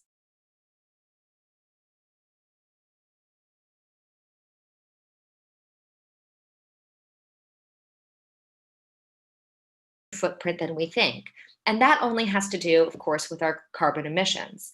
We also have to take into account the amount of waste that we're using. As a conservator, I can tell you that we use a lot of toxic chemicals in conservation. And there's a lot of different aspects that we need to start bringing into our daily practice and considering when we're thinking about how we're actually impacting our environment. And of course, this not only has to do with the environmental aspect. As we've talked about, sustainability is very interconnected. And this, of course, has to do with how we communicate our histories. There's a lot of discussion right now about decolonization. And of course, a lot of people can think that decolonization may not apply to them, or that it has something to do with, a colonizing situation. But actually what decolonization really means is it's about expressing and portraying all aspects of history. So everyone's perspective and being inclusive in the way that we teach history. And I think that this is incredibly important to think about. I was speaking with a woman from the Hungarian Museum Association, and she was telling me that a lot of museums in Hungary don't think that decolonization applies to them because they were not a colonizing country. However, decolonization is not about colonies per se. It's actually just about expressing everyone's point of view. So it's really important to start thinking about how we are portraying our collections. Whose stories are we telling? And whose stories are missing from the way that we're portraying history? So one of the things that I have found when we're starting to talk about sustainability is that it can really feel like a very intangible topic. We've seen a little bit today how the SDGs directly relate to our work, but when you start looking at the SDGs, number 1 is end poverty, number 2 is end hunger. That can feel very disconnected from our daily work. One of the things that we really try to do is bring the SDGs to our daily work. And actually, we've shown that every single one of the SDGs is related to our daily jobs. So what we've done is we've put together a series of goals that are related specifically for cultural heritage professionals. And these are the culture and heritage goals. These are going to be a collaborative, co-worked tool that can help us relate more and more to our jobs and connect them to the UN SDGs. So the culture and heritage goals are going to be going live, I believe, in the next couple of months. And then basically what we want to do is we want to get everyone's input on how we can start working together in our daily lives to help achieve the UN SDGs. So some of the things that and unfortunately I don't have time to go into all of these, but some of the examples, of course, I mean, if we look at education, that is inherent in our daily jobs. So it's really important for us to understand what our role is in helping achieve UN SDG 4. Also things like our jobs in our community. We've seen today how much museums impact their community. And I think that that's something that we need to continue to foster. And my personal favorite is 17, which is working together. One of the most important things to understand when we're talking about sustainability is that it's not your own responsibility. It's everyone's responsibility. And if we can work together, we're going to achieve it much faster and much more efficiently. So this is about creating partnerships. This is about creating collaboration. And this is about finding ways that we can support each other so that we can achieve a sustainable future. So I'd like to sum up here with just leaving with my provocation. And what I'd like to know is, how can we in our daily practice actively support the SDGs? As cultural professionals, what are our roles and what can we do to help with achieving the SDGs and a sustainable future? Thank you. Thank you very much, Kathleen, for your talk. We have a couple of minutes, so maybe 1 or 2 questions. How would you evaluate the commitment of museums to the SDGs worldwide? Do you have an idea of how you would do that? That's a really great question. One of the things that I think is really exciting about this connection between museums and the SDGs is there are so many museums that are already actively supporting the SDGs, even if they don't know it. So much of what we do is already ingrained in the United Nations Sustainable Development Goals. As I said, things like our exhibitions and education, outreach, connecting with our communities. Those are things that are already inherent in our daily jobs. And even if we don't recognize it as something that's being done for sustainability, it is still a sustainable act. I think that a lot of museums realize that the SDGs are a great framework, and that it's becoming more and more of a trend to start connecting work to supporting the SDGs actively. But I do think that we're still at this point where there's a lot of uncertainty about how exactly to do that. So I think that we're starting to get there. We need some more measurement tools. We need some more ways to educate museum professionals about sustainability. But what I've seen from the amazing community that's working on this is that there's a lot of really exciting things coming up that are going to help support this and fast track it as well. Yeah, and do you see differences between different parts of the world on how the SDGs are understood? If the different museums in North America and Europe, and how they understand the SDGs? Yeah, absolutely. I think that, as I said, it's been really interesting just from my personal journey. I work globally and I have colleagues in South America, North America, Australia, China, all over the globe.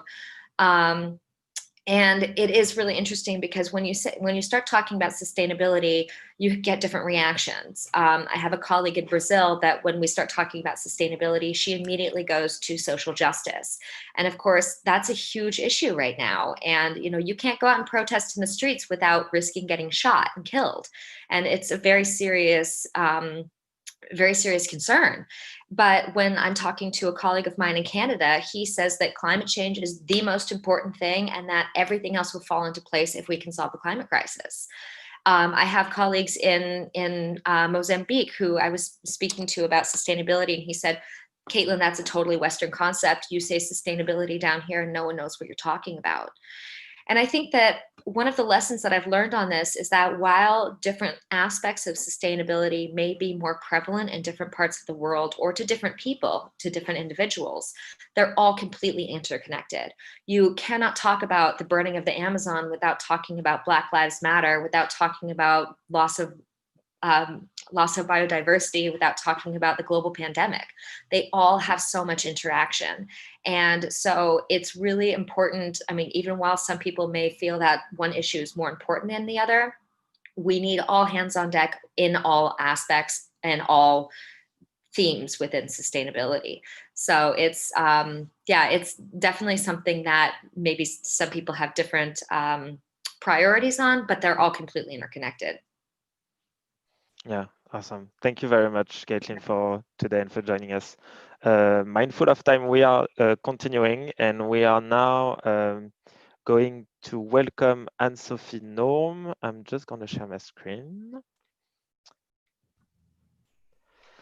So Anne-Sophie Norm is a curator at UN Live, Museum for the United Nations, and she's going to tell us a little about her work and about on how to foster global impact. So how we can lead different projects, link these different projects to have one global impact. It's connected to systemic change and to system thinking.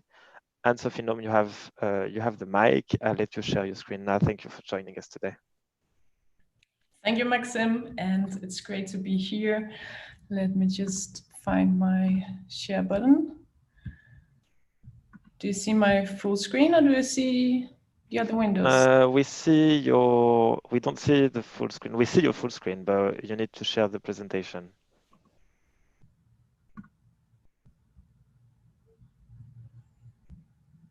So what do you see now? I think you need to dismiss, or you need to, yeah, because we still see the slide on the left.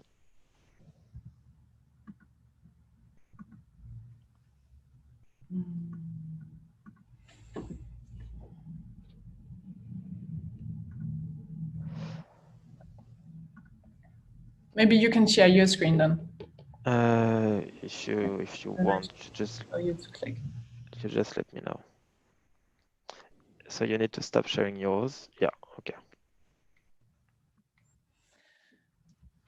So yeah, let me start. So I'm a senior curator at the Museum for the United Nations. For those who don't know the Museum for the United Nations, UN Live, UN Live was created in 2005 as an independent institution from the UN, but created to connect people everywhere to the work and the values of the UN by dramatically increasing the number of people taking action on the Sustainable Development Goals. And we are not a conventional museum. We are a new kind of cultural institution, and one institution that aims to empower people to take action on the Sustainable Development Goals through creativity and culture. Can you go to the next slide, please?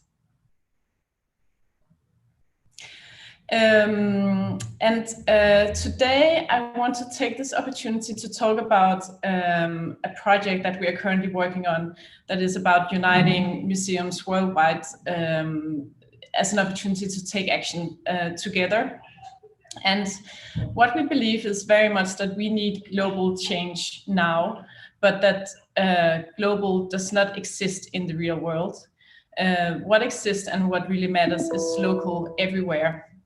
And we believe that through experimental and creative partnerships in over 30 countries over the last years that we have been working with, we have learned that it's only through the local that we can reach the center of people's passion, identity, and hearts.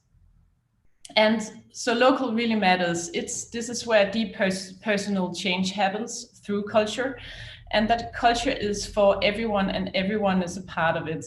And culture comes from passion, and culture comes from energy. Culture makes us who we are as people. It makes us belong, and it also makes us act in certain ways. So working with culture can help us change who we are and what we believe in and how we live our lives. So it's such a fundamental change in this world where rapid change needs to happen. Culture is a key driver to change. But still, we believe that something is missing. And we already, in all our museums and all of us working with culture, we know that we can engage people through culture. But we also need to create segueways or pathways that connect people to this moment of spectacle and excitement and take people on a journey to change, on a long-term journey.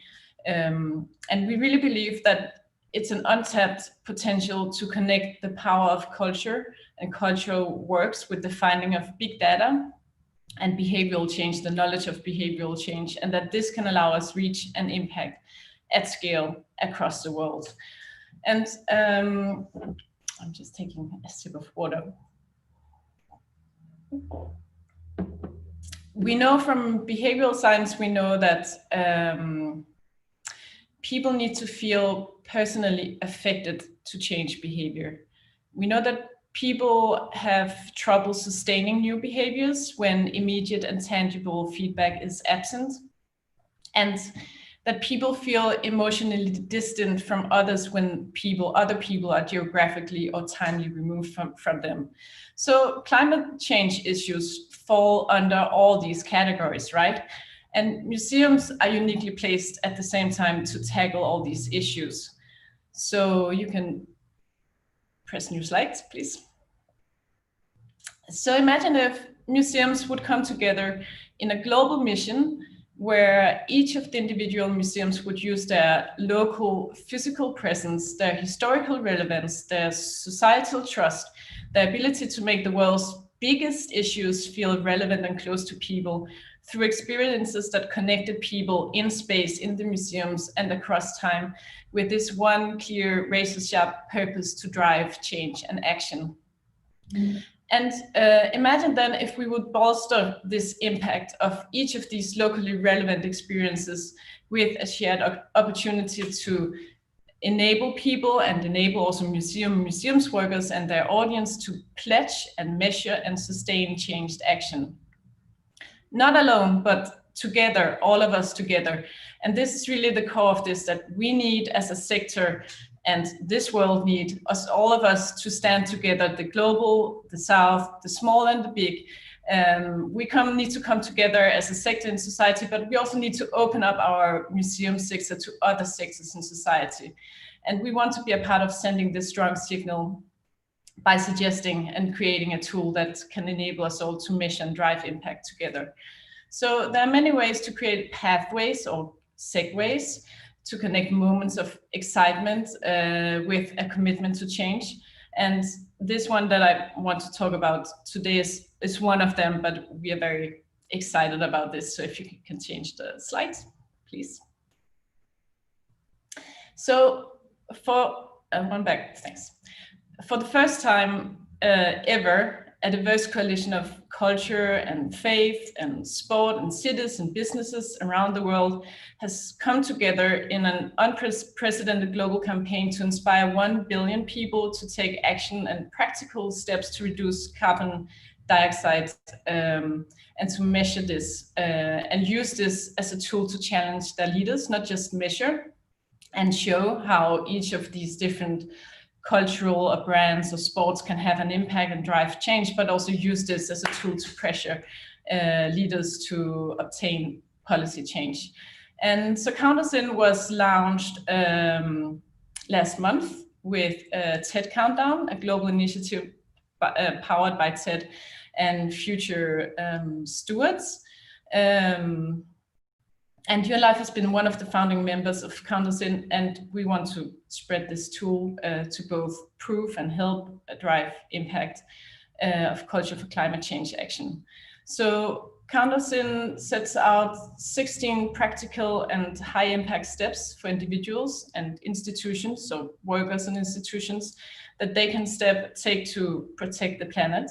And these 16 steps, they are derived from experts and research of the UN Environmental Programme and other partners to provide a practical way for us to engage audience in action together. So if you go to the next slide, please.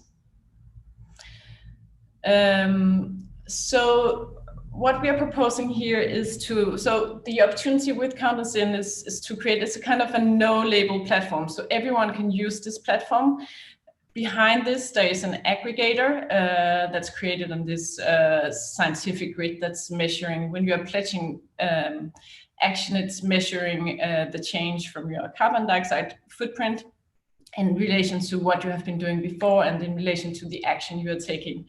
So what we are proposing is to create one platform with Your Life where the cultural sector can come together both as individual institutions, so each of the institutions and Kara, you can see I have sneakily been taking in. Each of the institutions themselves can measure and show the impact of their own actions and the impact of the actions of their audiences, as well as this being a platform that can aggregate the actions of the whole sector as a whole together. So it's really how can you say, it's an opportunity to say we are in this together and we are driving change together. And going forward, one of the things that we really want to explore with this is also not just like the actions that each of the museums can take on their own, but first of all, also how do you connect the experience? So imagine you would be in an exhibition around nature-focused solutions, and then coming out of that exhibition, you would be able to pledge an action around greening your energy.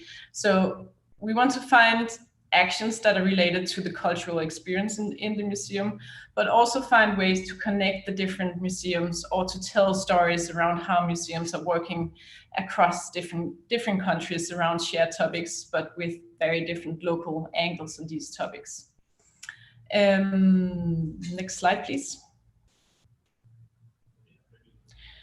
So you could imagine that what would come out of this is one of the numbers would be the full impact of the cultural sector working together to create a more hopeful future. Next slide, please. So my provocation is that museums today help us to understand who we are. With a shared global missions, museum can help us redefine what we can become. Thank you. Thank you very much, Anne-Sophie, for the talk today. We don't have a lot of time, but we have time for one question. It seems like with UN Live, you do a lot of different things and you're leading a lot of different projects in a lot of different countries with a lot of different people. How do you keep an eye on everything, and how do you prioritize the projects? So when you go to work, how do you make a decision on what project to focus on the day, during the day? During the day, well, they're like day-to-day priorities, but I guess the question is also on which projects we choose to work on. And we work globally, so there's the topic around spreading out the work to represent different areas on the globe in our programs. But the way that we are thinking about using culture as a way to drive action is that we have this kind of funnel model. We talk about gateways. So there's the cultural experience that can be very different from area to area. So in Bollywood or in India, we are working with a Bollywood star called Amitabh Bachchan, where we are creating a climate thriller to engage people. In Pan Amazon, we are working with indigenous communities around participatory storytelling. In Africa, we are creating a dove, which is a traditional bowl where we're working with global communities that have been recreating this dove using single-use plastic. And then we use this moment as the moment for engagement, and then we are creating these pathways dependent on each project. Each project need another pathway depending on the story of the project and the way we can engage people. But we talk about and we design for this whole pathway of engagement, the moment of the excitement, the moment where people have this kind of, aha, okay, this is about me, because this is about the boat down my harbor. It concerns me, this issue of climate change, and I can have a voice here, and it's close to my identity. And then we create a pathway for engagement where people then can participate in sorting out plastic, for instance, as like one example. And then with Counter-Sin, this is the more kind of digital tool where people can actually engage in measuring very tangibly and based on science, measure the impact and show the impact of their actions. Okay, great. Thank you very much. That is very, very fascinating. Thank you for joining us today. We're going to continue with Kara Courage, who couldn't be with us this morning. So I'm going to play a video of her talk, but we won't be able to do the Q&A afterwards. So let me just share share my screen very quickly. Okay, so Kara Courage's State of Ahead Exchange, and during the talk she does now, she's going to tell us a little bit more about radical action that Tate is taking towards the climate crisis. This talk was recorded last year before the pandemic, so if she doesn't mention it, it's totally normal.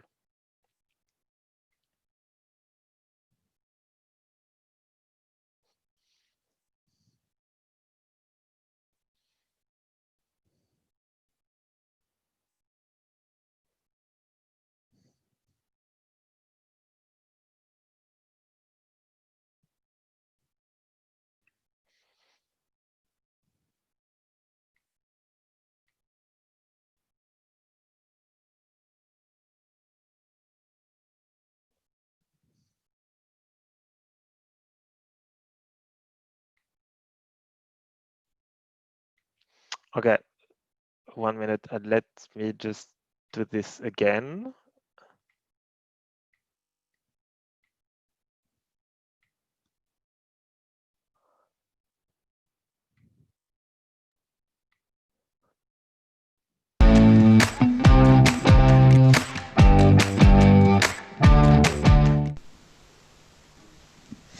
Okay, so that's Tate Modern, obviously. I'll be talking mostly about Tate Modern because it is literally the engine of all of Tate and uses the most resources. That building alone uses the same amount of energy as 28,000 homes every year. So in July 2019, Tate directors declared emergency, and part of that was a commitment to reduce our carbon footprint by at least 10% by 2030. That's on top, though, of the 40% that we've already done since 2007, 2008. I personally don't believe in doing less is more. I believe in doing less and more, and that's kind of the approach that we've taken. So the 40% that we've done already mostly comes from lowering the energy consumption, looking at our waste through exhibitions, but we're, new lighting controls and all that kind of stuff. But we are also producing solar power, harvesting our rainwater, etc., etc. This year, since declaring emergency, we've switched to renewable electricity across all of our galleries. So there's 4 different Tates across the UK, so they all have renewable. Our tender processes now have a stipulation for sustainability for all of our contractors and suppliers. We're really focusing on the impact of our exhibitions, and those of you that have to heat control will really understand that.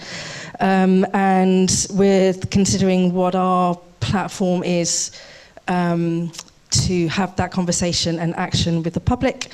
We've got new water fountains in, there's discounts on t-shirts if you bring in an old one to recycle, etc., etc. Our 2 largest enterprises, one of course of our shops, of which there are many. The bookshop has an eco section in it. Our publishing arm only uses recycled or FSC paper, and all of it is non-toxic ink.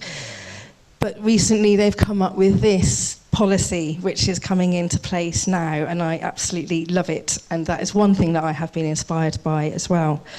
Catering is massive for us at Tate Modern, and I did a count on this, and I've still not tried to sure it's correct. We've got 8 different cafes and restaurants just at Tate Modern. Now, none of our waste goes to landfill. Food waste is commercially composted at around 70%, I think it is. The rest goes to a waste-to-energy scheme. There's actually 4 pages of very small print, very tightly bulleted things that our catering company, side of the company has done. It is too much to go into, but it is already, over the last years, I mean, there's hundreds and thousands of tons of waste not going to landfill now from what they're doing. As an example of something, I'm using a Tate example here, and it's something at Tate Exchange. So I want to offer this as an example of the kind of practice that we do at Tate Exchange, which is around social justice, social justice, activism, social practice, art, and this is All Rise for the Planet. which was a sort of citizens' assembly model, and I want to get it right here. So it's done by Plan B, 198 Contemporary Arts and Learning, Extinction Rebellion, People's Bureau, London College of Communication, and True Name Theatre. So it took place in July this year. It convened a group of 100 people in the year 2030 for jury duty to judge everybody's actions now in 2019. And we were all found incredibly guilty, as you can imagine. We've cleared, this is coming into the provocation, so we've cleared the low-hanging fruit of carbon change at Tate Modern and across the rest of the building.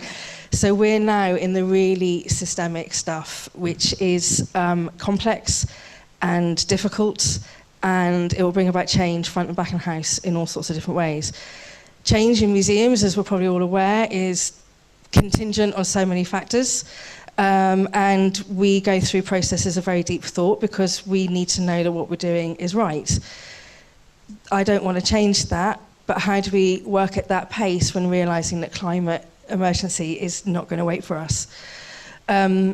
We also, at Tate Modern in particular, we have an institutional staff of about 1,500, and there are massive power differentials in that about who can do what and still be able to do their jobs as they are. So how do we support them do their jobs, or how do we change their jobs in this? We're also having very deep questions about what we are particularly around as a visual arts museum. What can we do for that? I question, this one very last point, I question the notion of museums as a civic space. Not all museums have the capacity to be an active civic space, but all of them can be a relational space, and I think there's a real positivity in that. And I also question, or have a question, about whether we think of the museums as a space for the commons gives us that equal buy-in and community aspect of thinking that we need to have with all of the people that we talk about.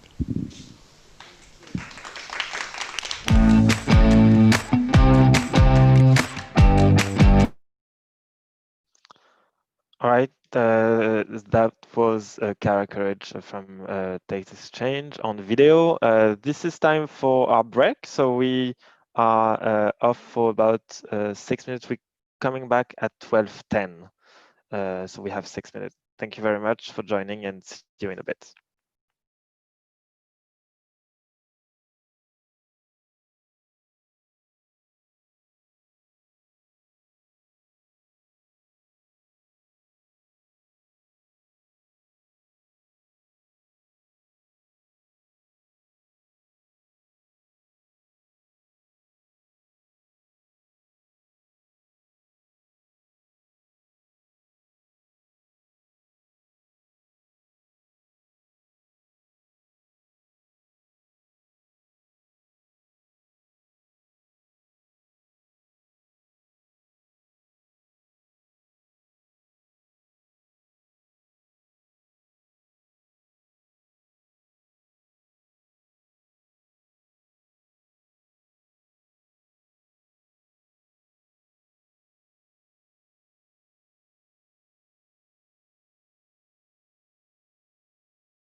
Hi everyone. It's Maxime again. We are on Museum Facing Extinction Lithuania edition, and we're going to continue with our series of speakers. Right now, we are welcoming Eva Romikskia from the Polin Museum. Eva is going to talk to us about the power of bottom-up and cross-organizational initiatives. She is manager of Museum Practices Lab at the Polin Museum, and she also created the Climate Collective Poland. Eva, over to you. You have the mic. Thank you for joining us. Hello, Maxime. Thank you. Hello, everybody. It's great pleasure to be here with you. Even if I'm labeled as a representative of the Polin Museum, Museum of the History of Polish Jews in Warsaw, Poland, here in my presentation, I'm representing either Polin Museum or different kind of cross-organizational initiatives, as it's stated in my title, because what I want to invite you is to join me in a short, to come on short journey through 3 different steps. We can cooperate, how we can organize our forces, and how we can join our forces in common activities for climate and for pro-ecological initiatives. I will start with the first slide. Can I ask for the first slide? Yes, this is the slide that is connected with the smallest step that I would like to tell you a bit. And it is very much connected with my professional work at the Polin Museum. I was an initiator of the green team building in our institution. And what was the main aim for our institution to decide to create such a body inside of the museum, and how do we think about it? Well, the main idea for our way of thinking about our challenge and the necessity of taking action in the climate topics is presumption that museums are institutions of long duration. And since we are long duration institutions, we have great social authority and range of influences, and we can play an important role in actions for the climate. Museums and we as individuals can be an agent of change, can introduce pro-ecological solutions inside the institution. And what is important, we can try to become a reliable agent of change, which means that we introduce pro-ecological solutions not only incidentally, but systematically, which is much more difficult, but has much bigger impact, and which gives us possibility to systematically shape our attitudes, our team's attitudes, and attitudes of our audience. So build ecological awareness within the team, among the audience, and through cooperation with other organizations, local communities, and supporting and be open for the local ecosystem, not only humans. The model that we are going to work on in our green team is based on, I would say, 4 pillars.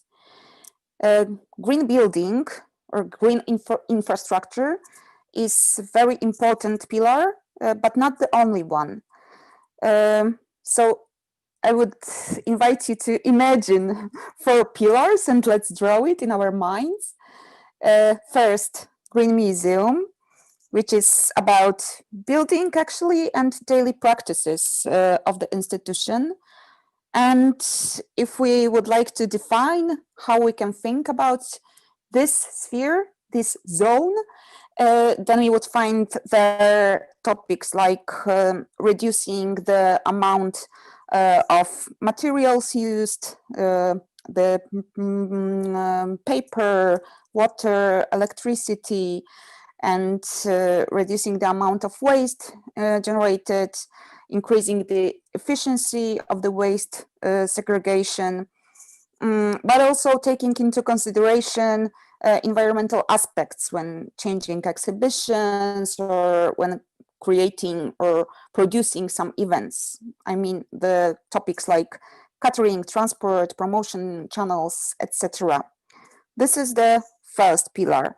The second pillar, which will be very important in our work as well, is thinking about the team, our team of the museum staff as a healthy body. What does it mean for us to be a healthy body?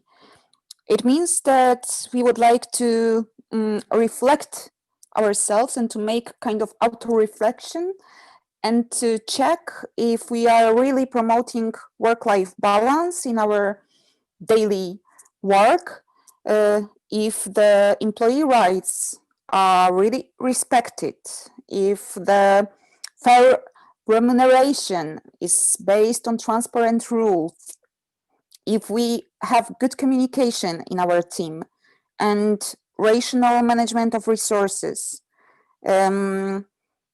if we are really doing our best in implementing energy saving and simple paths in our cooperation, in our daily cooperation, in our museum's organism.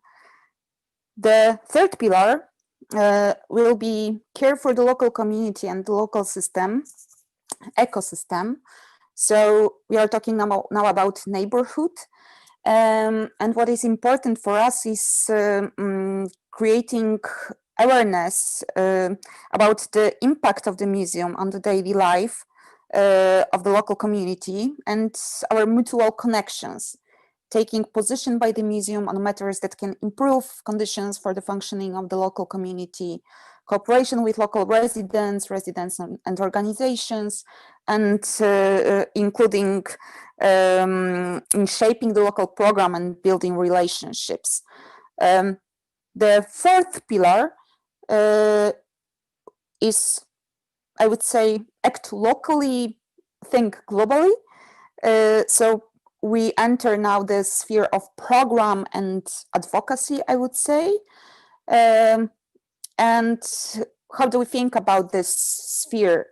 We think that placing ecology in the constant, I would say, optics of the institution's program is very important.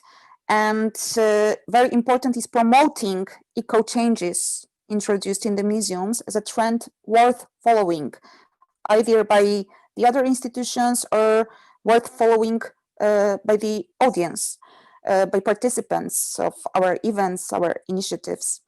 And what is very important is emphasizing in communication that both as individuals and organizations, we can have an impact for local and global change. The second point would be exchanging knowledge and practices with other cultural institutions, as well as experts from inside and outside of the institution. These four elements of our model of thinking about the greening of our institution starts our path in building our green Eva, team. I'm so sorry, just to let you know that you just have a couple of minutes left. Okay, thank you. That we need to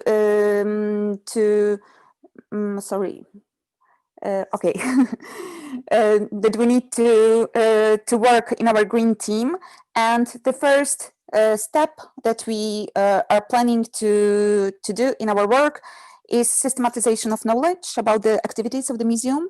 What actually do we have in this area, and what needs, what kind of need of change do we observe? And the final goal of our activity will be preparing eco-strategy for the systematic change and systematic implementation in our museum. But this is just one of the initiatives that I wanted to mention you. The second slide, please. There is also initiative Museums for Climate that I represent. This is kind of cooperation, grassroots cooperation among practitioners of the museum field in Poland. It was created by 4 women cooperated or working in the museum field, but this is the open working group that is developed on Facebook platform, and it is open for everybody who is interested in the topic of ecology or a topic of ecologizing cultural institutions with the special focus on museums. We share there our inspirations, our practices, our good practices, our questions, and what we are doing monthly. We organize each month webinars, open webinars with the experts, and we go through the very detailed topics connected to the museum life, trying to find answers and trying to implement these answers into our museum's bodies. The third initiative that I would like to tell you a bit is the sister, the bigger sister, even if younger sister of the Museum of Climate initiative. This is a culture for climate.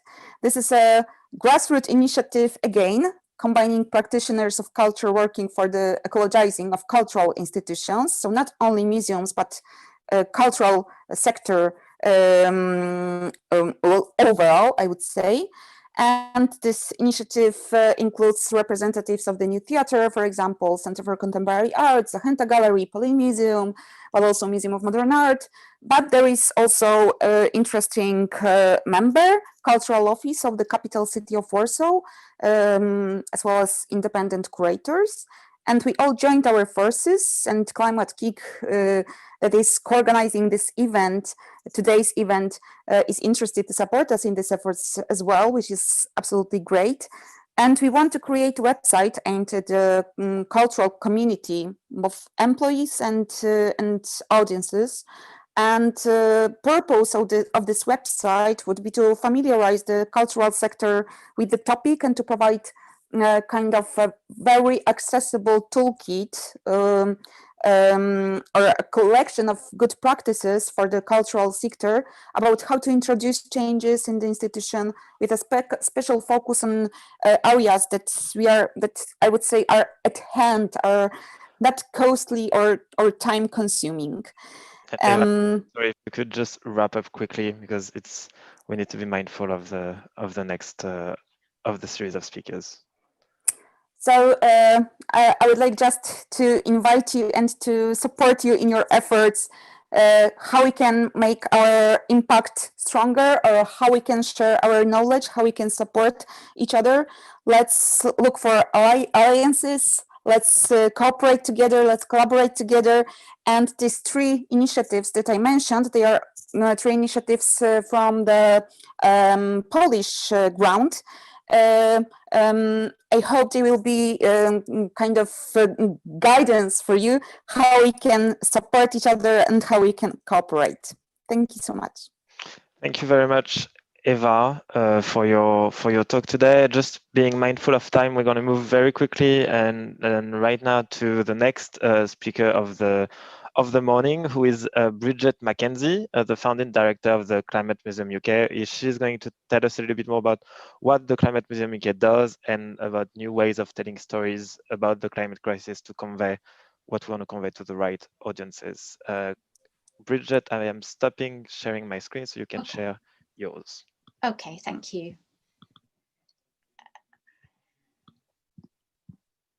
Oh, okay.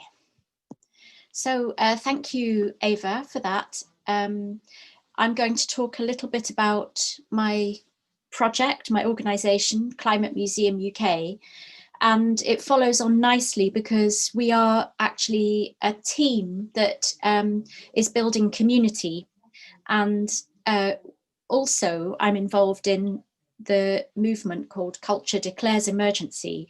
So both of those organisations are about increasing cooperation and enabling sharing of knowledge and practice as we face extinction. So we are, in Climate Museum UK, a mobile and digital museum stirring and collecting responses to the climate and ecological emergency. So that's, you know, quite a lot of ands. So we're trying to be an expanded museum that doesn't leave things out, and is most importantly, we don't leave out the ecological emergency. The pandemic, for example, is a response, is a symptom of the ecological emergency.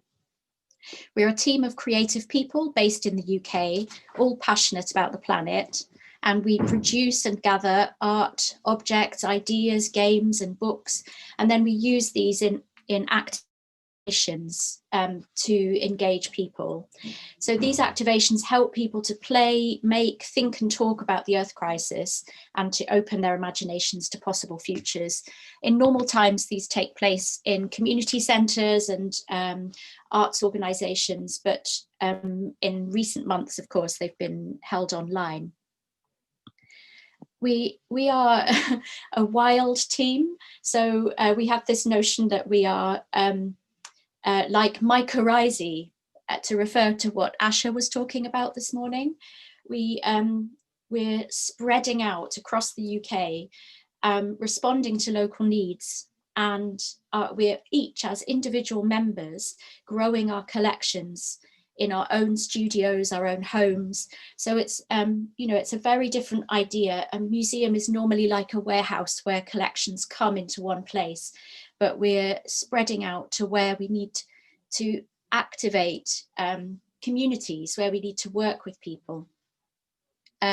So we use collections immediately. We don't hold them in boxes, in tissue paper.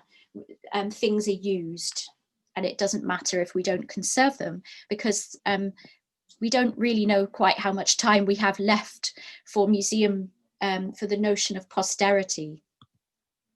So to move on to this idea of regenerative culture, it's really going, it's the very opposite of extractive degenerative culture. And regenerative culture is essentially ecocentric. So instead of man being, humans being at the center, controlling and extracting from nature, humans are part of nature. And then what is the regenerative economy? The regenerative economy would come out of a more regenerative culture. Perhaps also, if we shift to regenerative economic systems, we might create a culture change. But I would like to see museums helping to raise awareness of what a regenerative economy looks like. So our old economy is linear. It's based on the process of taking, making, using, and then wasting. We've heard a lot about the circular economy, which creates a closed loop at the end of that process. But what if we actually think more regeneratively? So we begin with growing and restoring, we take only enough, and throughout the process we continue to grow and restore. So how might that apply to museum thinking? Constantly growing and restoring. And we've heard also about how important these sustainable development goals are in setting our intentions for our work. But we would argue that you need to frame the SDGs in a way that makes the biosphere or ecosphere goals fundamental. We need to address the resources that, you know, we need to address the basic stability of the climate and the planet in order for the other goals to happen. And this is an idea which is unique to our museum. We call it being positopian, and it very much taps into the futures literacy that Nicholas was talking about this morning. Being positopian is about enabling people to expand their cone of the possible future and to practice imagining many possible futures, so that we come together in conversation and we don't get fixed into doom or gloom. We are not utopian or dystopian. We explore the full range of possibilities. So regenerative museums, what do they look like? Well, first of all, they join the community of declarers of emergency. So declaring is not just about making a statement. It means following up your declaration with action to stop harm, to adapt, to even deeply adapt to the crisis, and to repair through growing and restoring nature and relationships. Regenerative museums don't reduce the task to decarbonisation. They aim to end ecocide, to increase well-being, and to seek justice. They are positopian, as I've explained. They weave possible paths to the future, and they develop eco capacities in people. So you could say that future literacy is an eco capacity. It could be in that category, but essentially it's about helping people see that we are nature, we're part of it. So to end on my provocation, how far will you go in your organization to face extinction and slow it down? Thank you. Thank you so much, Bridgette, for your inspiration today. I would have just a quick question. We've seen your values and what the Climate Museum UK is following. What are an example of a project that apply everything that you've just presented us today? Oh. one, maybe you have one in particular in mind, or I don't know. Okay, well, one just came to my mind. It doesn't embody everything, but we're going to be creating a wild museum in the Timber Festival, which is in the National Forest in the UK. And this National Forest is being grown out of a place of mines and landfill. You know, the history is extraction, it's coal, it's rubbish. And we're going to be working with children to create a wild museum where they meet curators who are squirrels and beetles. And so it's interspecies curating, and the children will learn about the different ways of collecting and gathering and cherishing our material and biological world. And then the children will make seeds to regenerate the forest. So that's an example of an activation where we share together as a team, we share our ideas and design something that is hopeful, playful, and not too dark.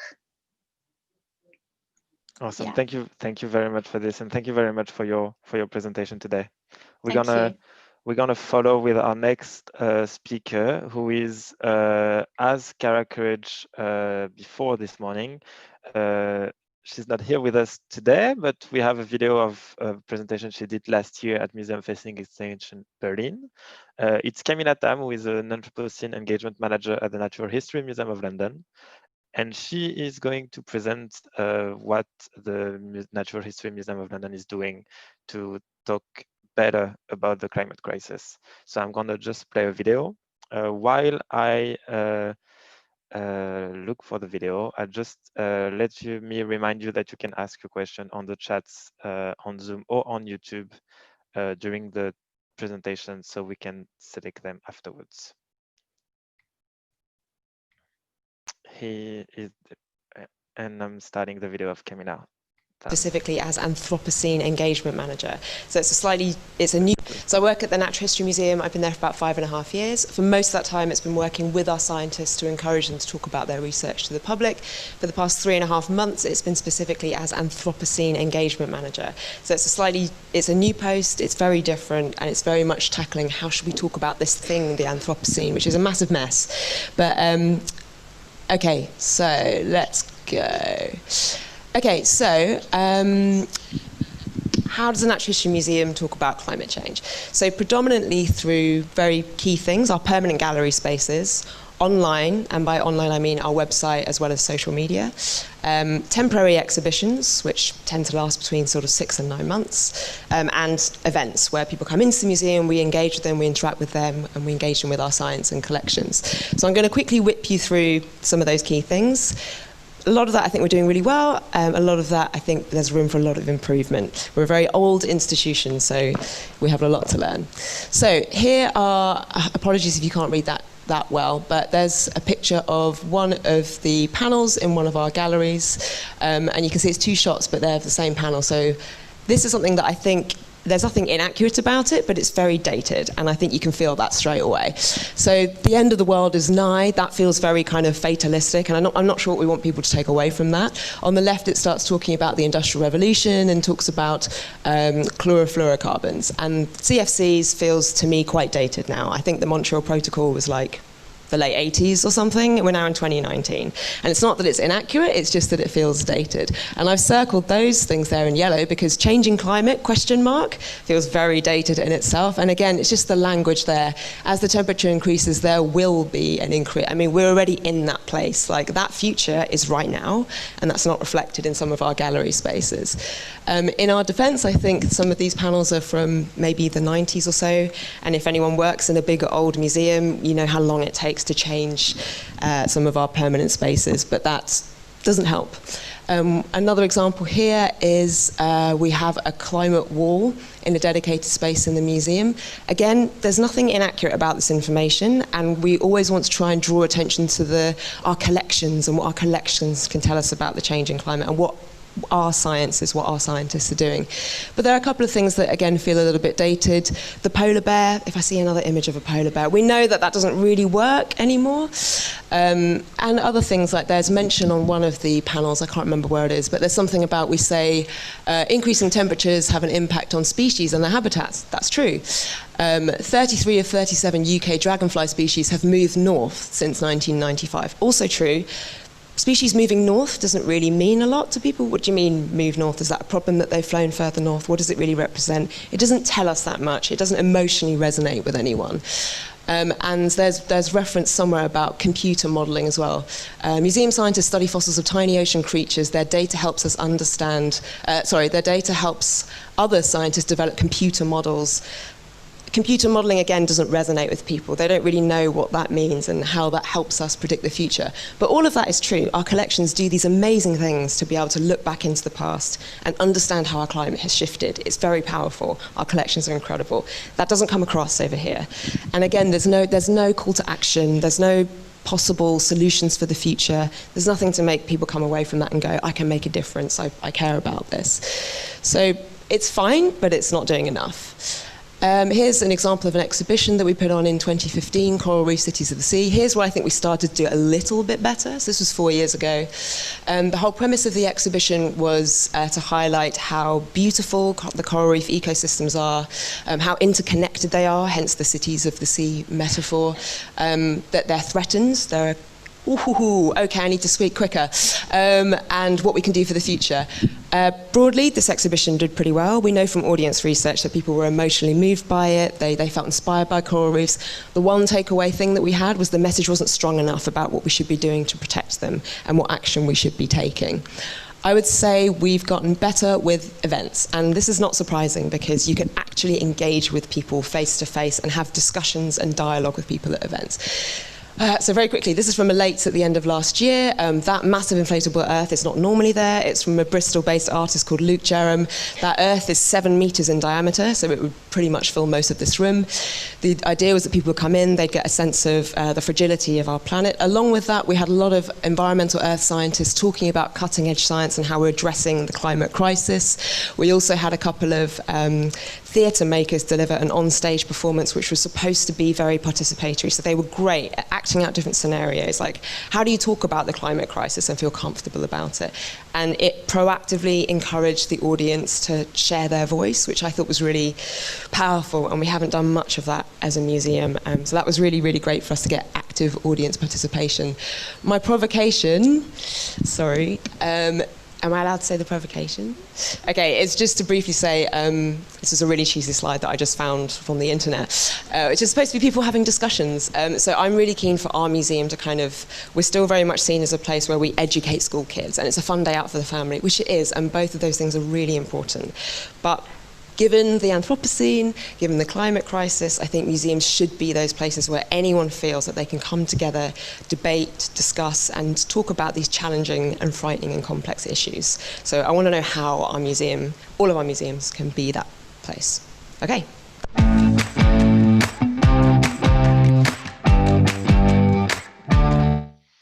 All right, thank you very much, Camila. That was a video. As you can imagine, we won't have the Q&A afterwards. So we're going to move to our next speaker of the day, who is, so let me just wait for the slide, with Indre Lelevich-Witte, the communications manager at the Mo Museum. So as a reminder, the Mo Museum is welcoming us and hosting this event today. Indre is going to talk to us a little bit about what the Mo Museum does and how we can set up an eco mindset, which is an everyday job, and how this job is done by the Mo Museum, every day. So Indre, I'm going to stop sharing my screen so you can share yours. Thank you very much for joining. Hello, do you hear me? Yeah, all good. Okay, and just I will share my screen.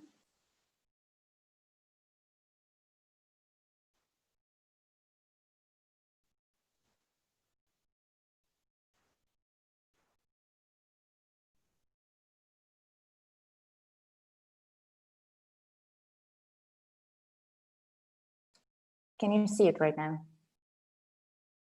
Okay, great. So hello to everyone. I'm Indre from Mo Museum here in Vilnius. Unfortunately, we cannot meet in person, but I'm very happy to be here with you virtually.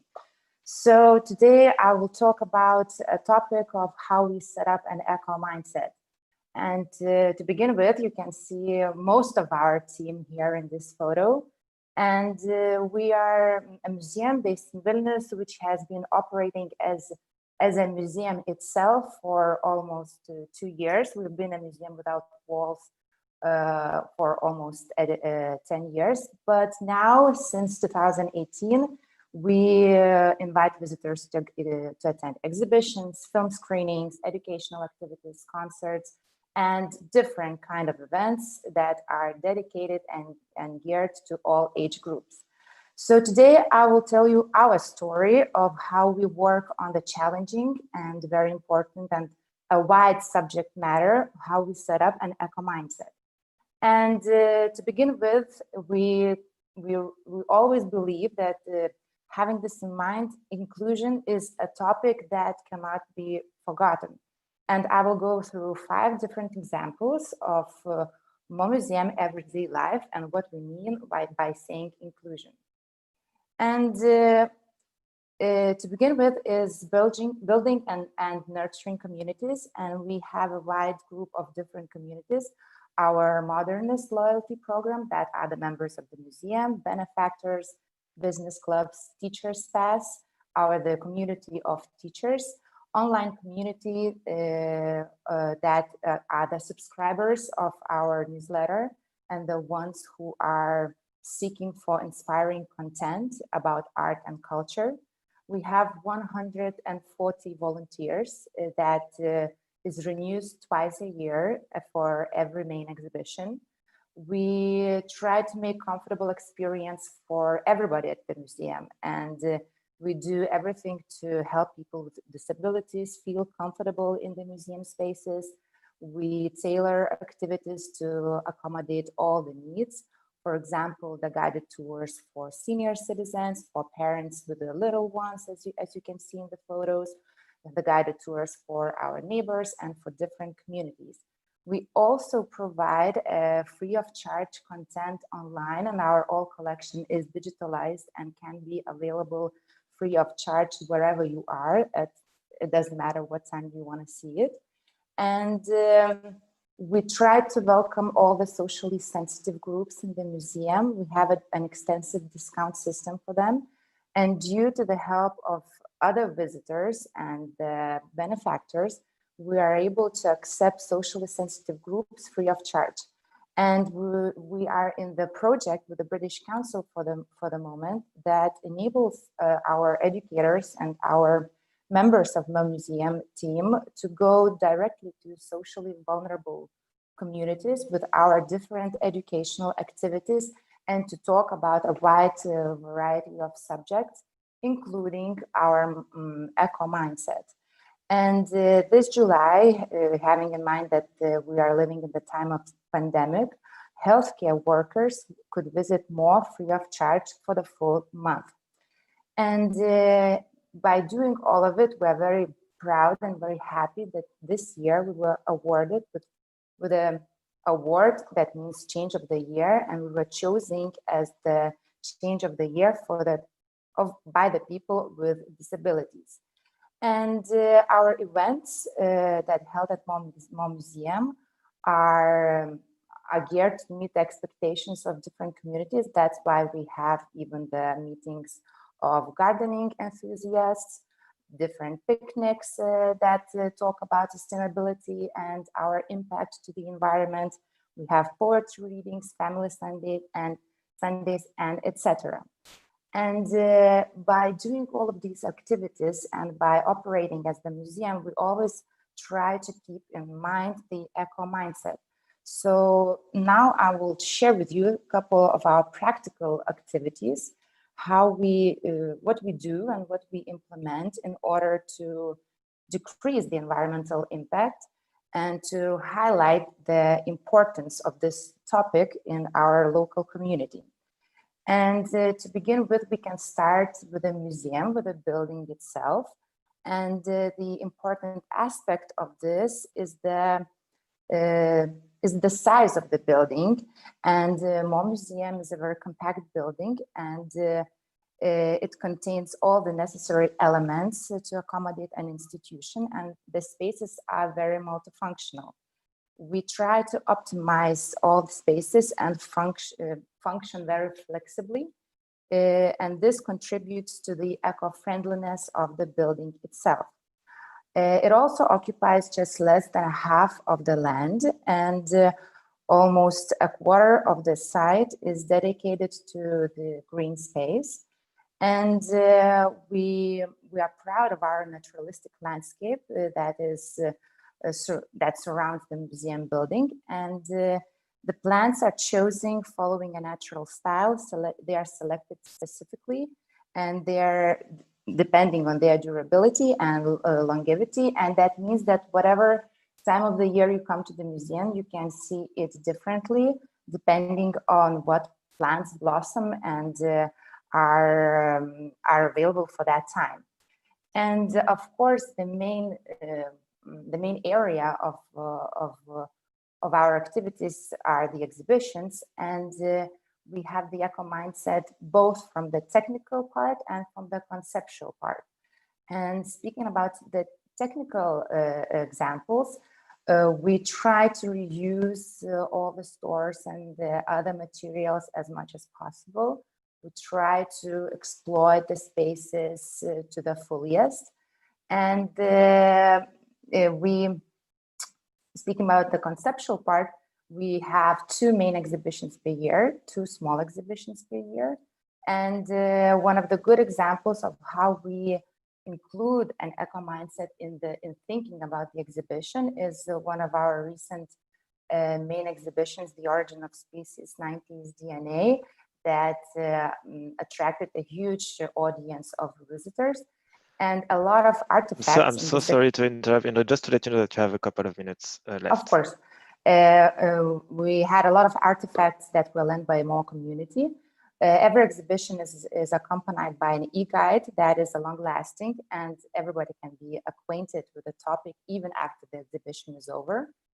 Traveling exhibitions is also in the strategy of Hmong Museum, and by the end of this year, our exhibition will have visited 5 or 6 cities in Lithuania, of course, depending on the current situation. And what more do we do? We, of course, we recycle in the office and in the museum. We try to reuse the advertising materials. And in the picture where you can see one of our educators, she's wearing a bag or a purse, as you can say, that was made from the commercial tent that was used during the construction of Hmong Museum building. We try to reuse and donate the materials when the exhibition is over. Our museum ticket is a sticker that can also work as a possibility to express your opinion when leaving the museum. And for example, now we have an exhibition, Why Is It Hard to Love? And people can vote. By exiting the museum, it's hard to love yourself or it's hard to love others. Our printing leftovers from the museum books and catalogs are used as a wrapping paper in the shop, so you can buy a t-shirt that will be wrapped in the printing leftovers. And the sustainability at Hmong shop is can be told in a couple of lines, and that means that we promote the eco-friendly goods and sustainability, metal straws, fabric bags, and etc. And we'll also nurture the local and eco partnership with other brands so they can sell their goods at Hmong Museum shop. And even in all our events, it doesn't matter for which audience they are dedicated, for children or for the adults. We try to include the environmental sustainability as a topic in different events and taking place at the museum. So to end with, I would like to say that we as a young museum are still in the process and trying to learn and to find new and effective ways how to think more about the environment. And even doesn't matter what we do, we still always think, and my provocation is ecology and sustainability still more a trend or already a mindset? Awesome. Thank you very much, Indre, for your presentation. Just quickly, we have 1 or 2 minutes for Q&A. Can you tell us a little bit more on how do you engage with local communities, and what's the work that you're doing with the Hmong Museum with local communities?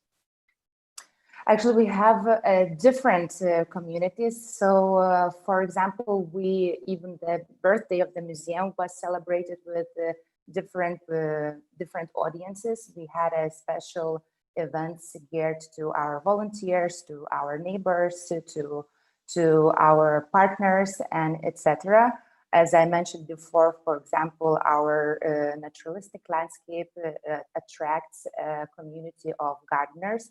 So every summer we have a different and specially dedicated events to the gardening and to naturalistic landscape. We held picnics for people that are interested in slow living, in sustainability, and etc. So actually we have different kind of events for different communities depending on their interest and on the things that they are most focused on. And we try to include as many people as possible, and it doesn't matter how old they are and if they are more involved or not, because we always think that the museum should act as a place, as a cultural hub to start a dialogue between different people. Okay, thank you very much, Indre, for today, and thank you for your presentation. Thank you for joining us. We're gonna move forward with our next speaker. Indre, can you please stop sharing your screen so I can share mine?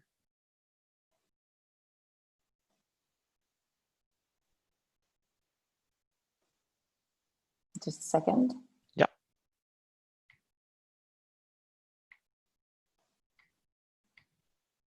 Thank you. So our next speaker and last speaker of the day, of the morning, is Fionn Dobbin, who is a creative director and partner of H5, and she's gonna talk to us about trash to treasure, so recycling, circular economy, and literally how to make treasure from trash. I'll stop sharing my screen now, and Fionn, you can start. You have the mic. Super. Hello, everyone. So my name is Fionn Dobbin. Let me just start sharing this. Where do I do this? Here. Is it sharing correctly? It is. Just waiting for, yeah, it is perfect. Thank you. Okay, great. So my name is Fionn Dobbin, and I'm the founder and creative director of H5. So we're a transformational design agency, and we're working with global corporations, and we try to help them to make their values come alive. So often we're contacted by those organizations, and they're struggling in different fields. It can be that they need to become more creative, more agile. So we go then into the organization with a team of design researchers. Then we analyze the situation, and then we try to identify what are the key pain points in these organizations, and then we're building solutions. And one of our biggest clients, a very important client of ours, is Cosnova. It's a cosmetic company. It's the leading cosmetic brand or producing company in Europe. They have the brands like Essence and Catrice. And we've been working with them for many years. And they have been struggling a lot with, like any other cosmetic company, with the waste and sustainability issues. Because you have to imagine that a company in the size of Cosnova is producing and selling around 900 million items a year. And the problem is that due to the changes in weather or in trends, at some point of the year, a lot of those, not a lot, but a small percentage of those products are not sold, and then they're shipped back. So the company then suddenly has their warehouses full of unsold products, which they can't put onto the market again. But on the end, they're really valuable, beautiful products, which you can use for other purposes. So they asked us if we wouldn't have any ideas what to do with all those actually beautiful waste, which they have, because they didn't want to throw this waste away, because they thought maybe we can do something better with this. And so to find a solution, which we did then, we organized a workshop in Berlin.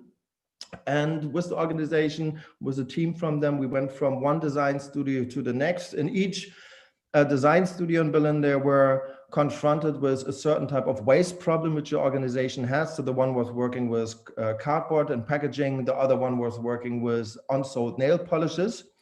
And on the end of the workshop, which we realized, which was really beautiful and interesting and inspiring for us, that actually there's many solutions on how to tackle those existing problems. And so what we did then, we developed out of this the idea of an ideation platform where organizations can upload challenges, and those challenges then can be tackled by the society at large. So anyone can join, upload an idea, and find a solution.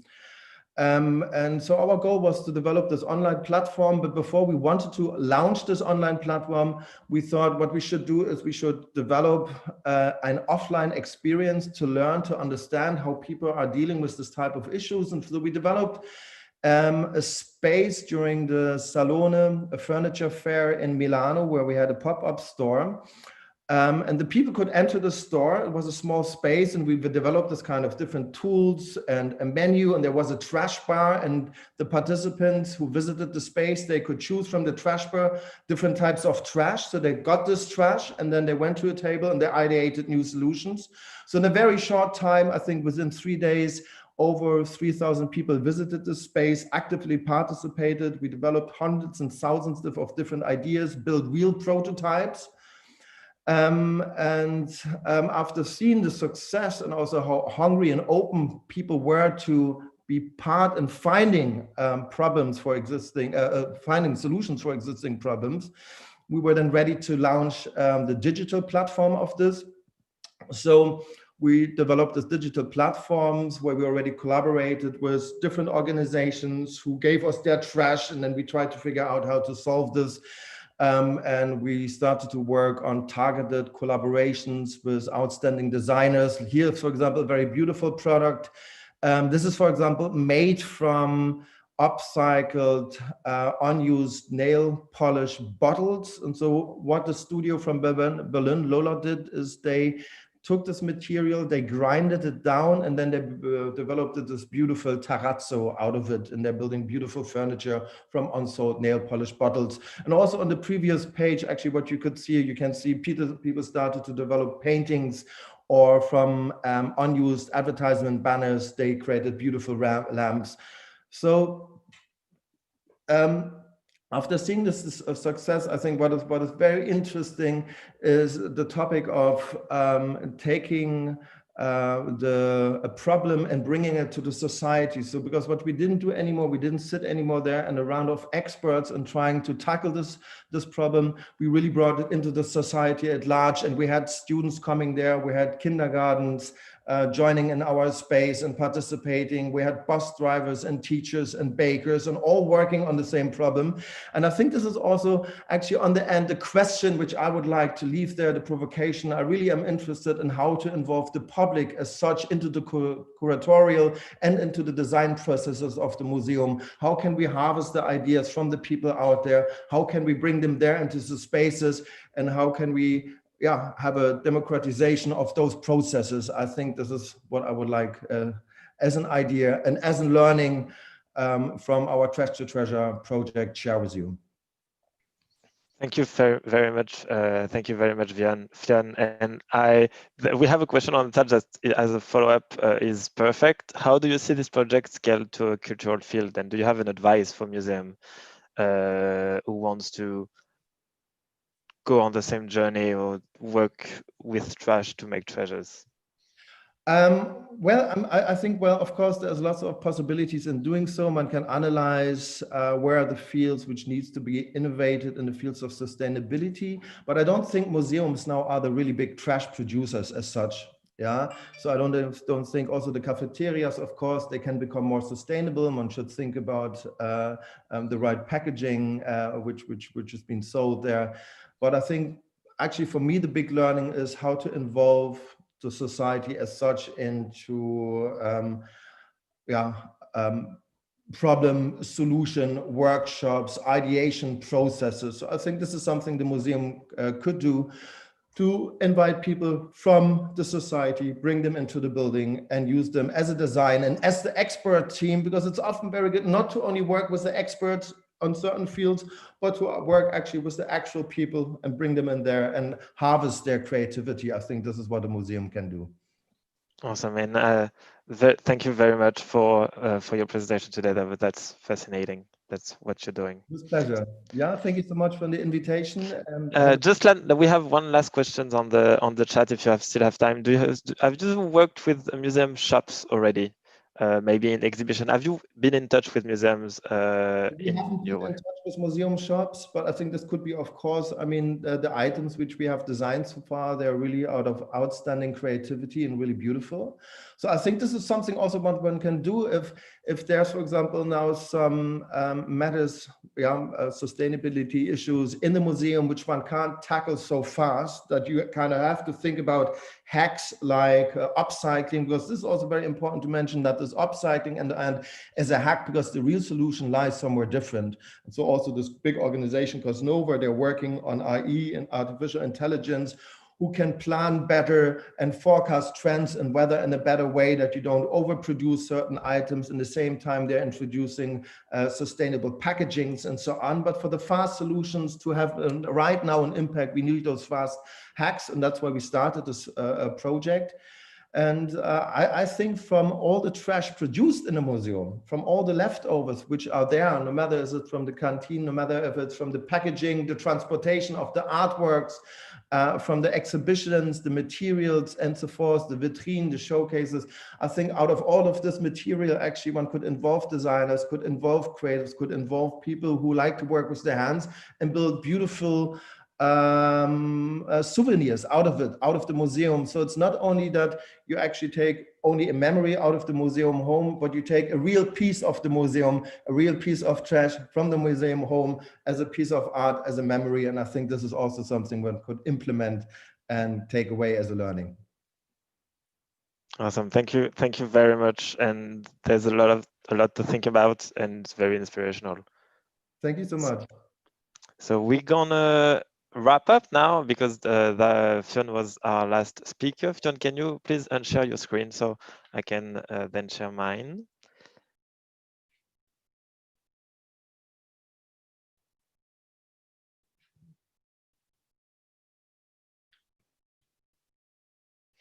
Thank you very much. I'm gonna quickly, before wrapping up the day, give the mic to Diane, who's gonna tell us one last words.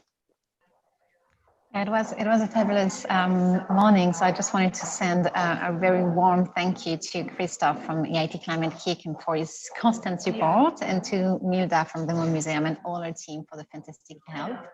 As I said, I just wanted to repeat that this conference is actually a part of a 6-month program aiming to guide museums through change, starting climate action, and becoming agents of change, having an impact at the local and systemic level. So this is actually a multi-year program, so feel free to reach out to us if you want to join in. And then I think we will meet again this afternoon for the participants. Thank you. Thank you very much, Diane. So we're gonna, that was the first 2 parts of the Museum Facing Extinction Lithuania program. We're gonna now wrap up. Let me just say that this session was recorded and will then be accessible freely on YouTube, on the We Are Museum channel. We hope that these talks will inspire you, and we hope that you want to continue to discuss all of these topics and all of these things that we talked about this morning. If you want to do it with us, you can join us on the We Are Museum online community, where we will continue this discussion, and we will have meetups online about all of these topics. You can join us by going on the website, which is community.wearemuseums.com, and then you can ask us to join the community. We actually are planning our next meetup online, which will be about nature and system thinking. It's going to be with Christoph and Asha, who you met this morning. Yeah, so that's it. That was the end.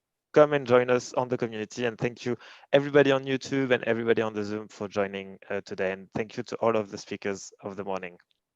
So thank you very much, and see you soon online.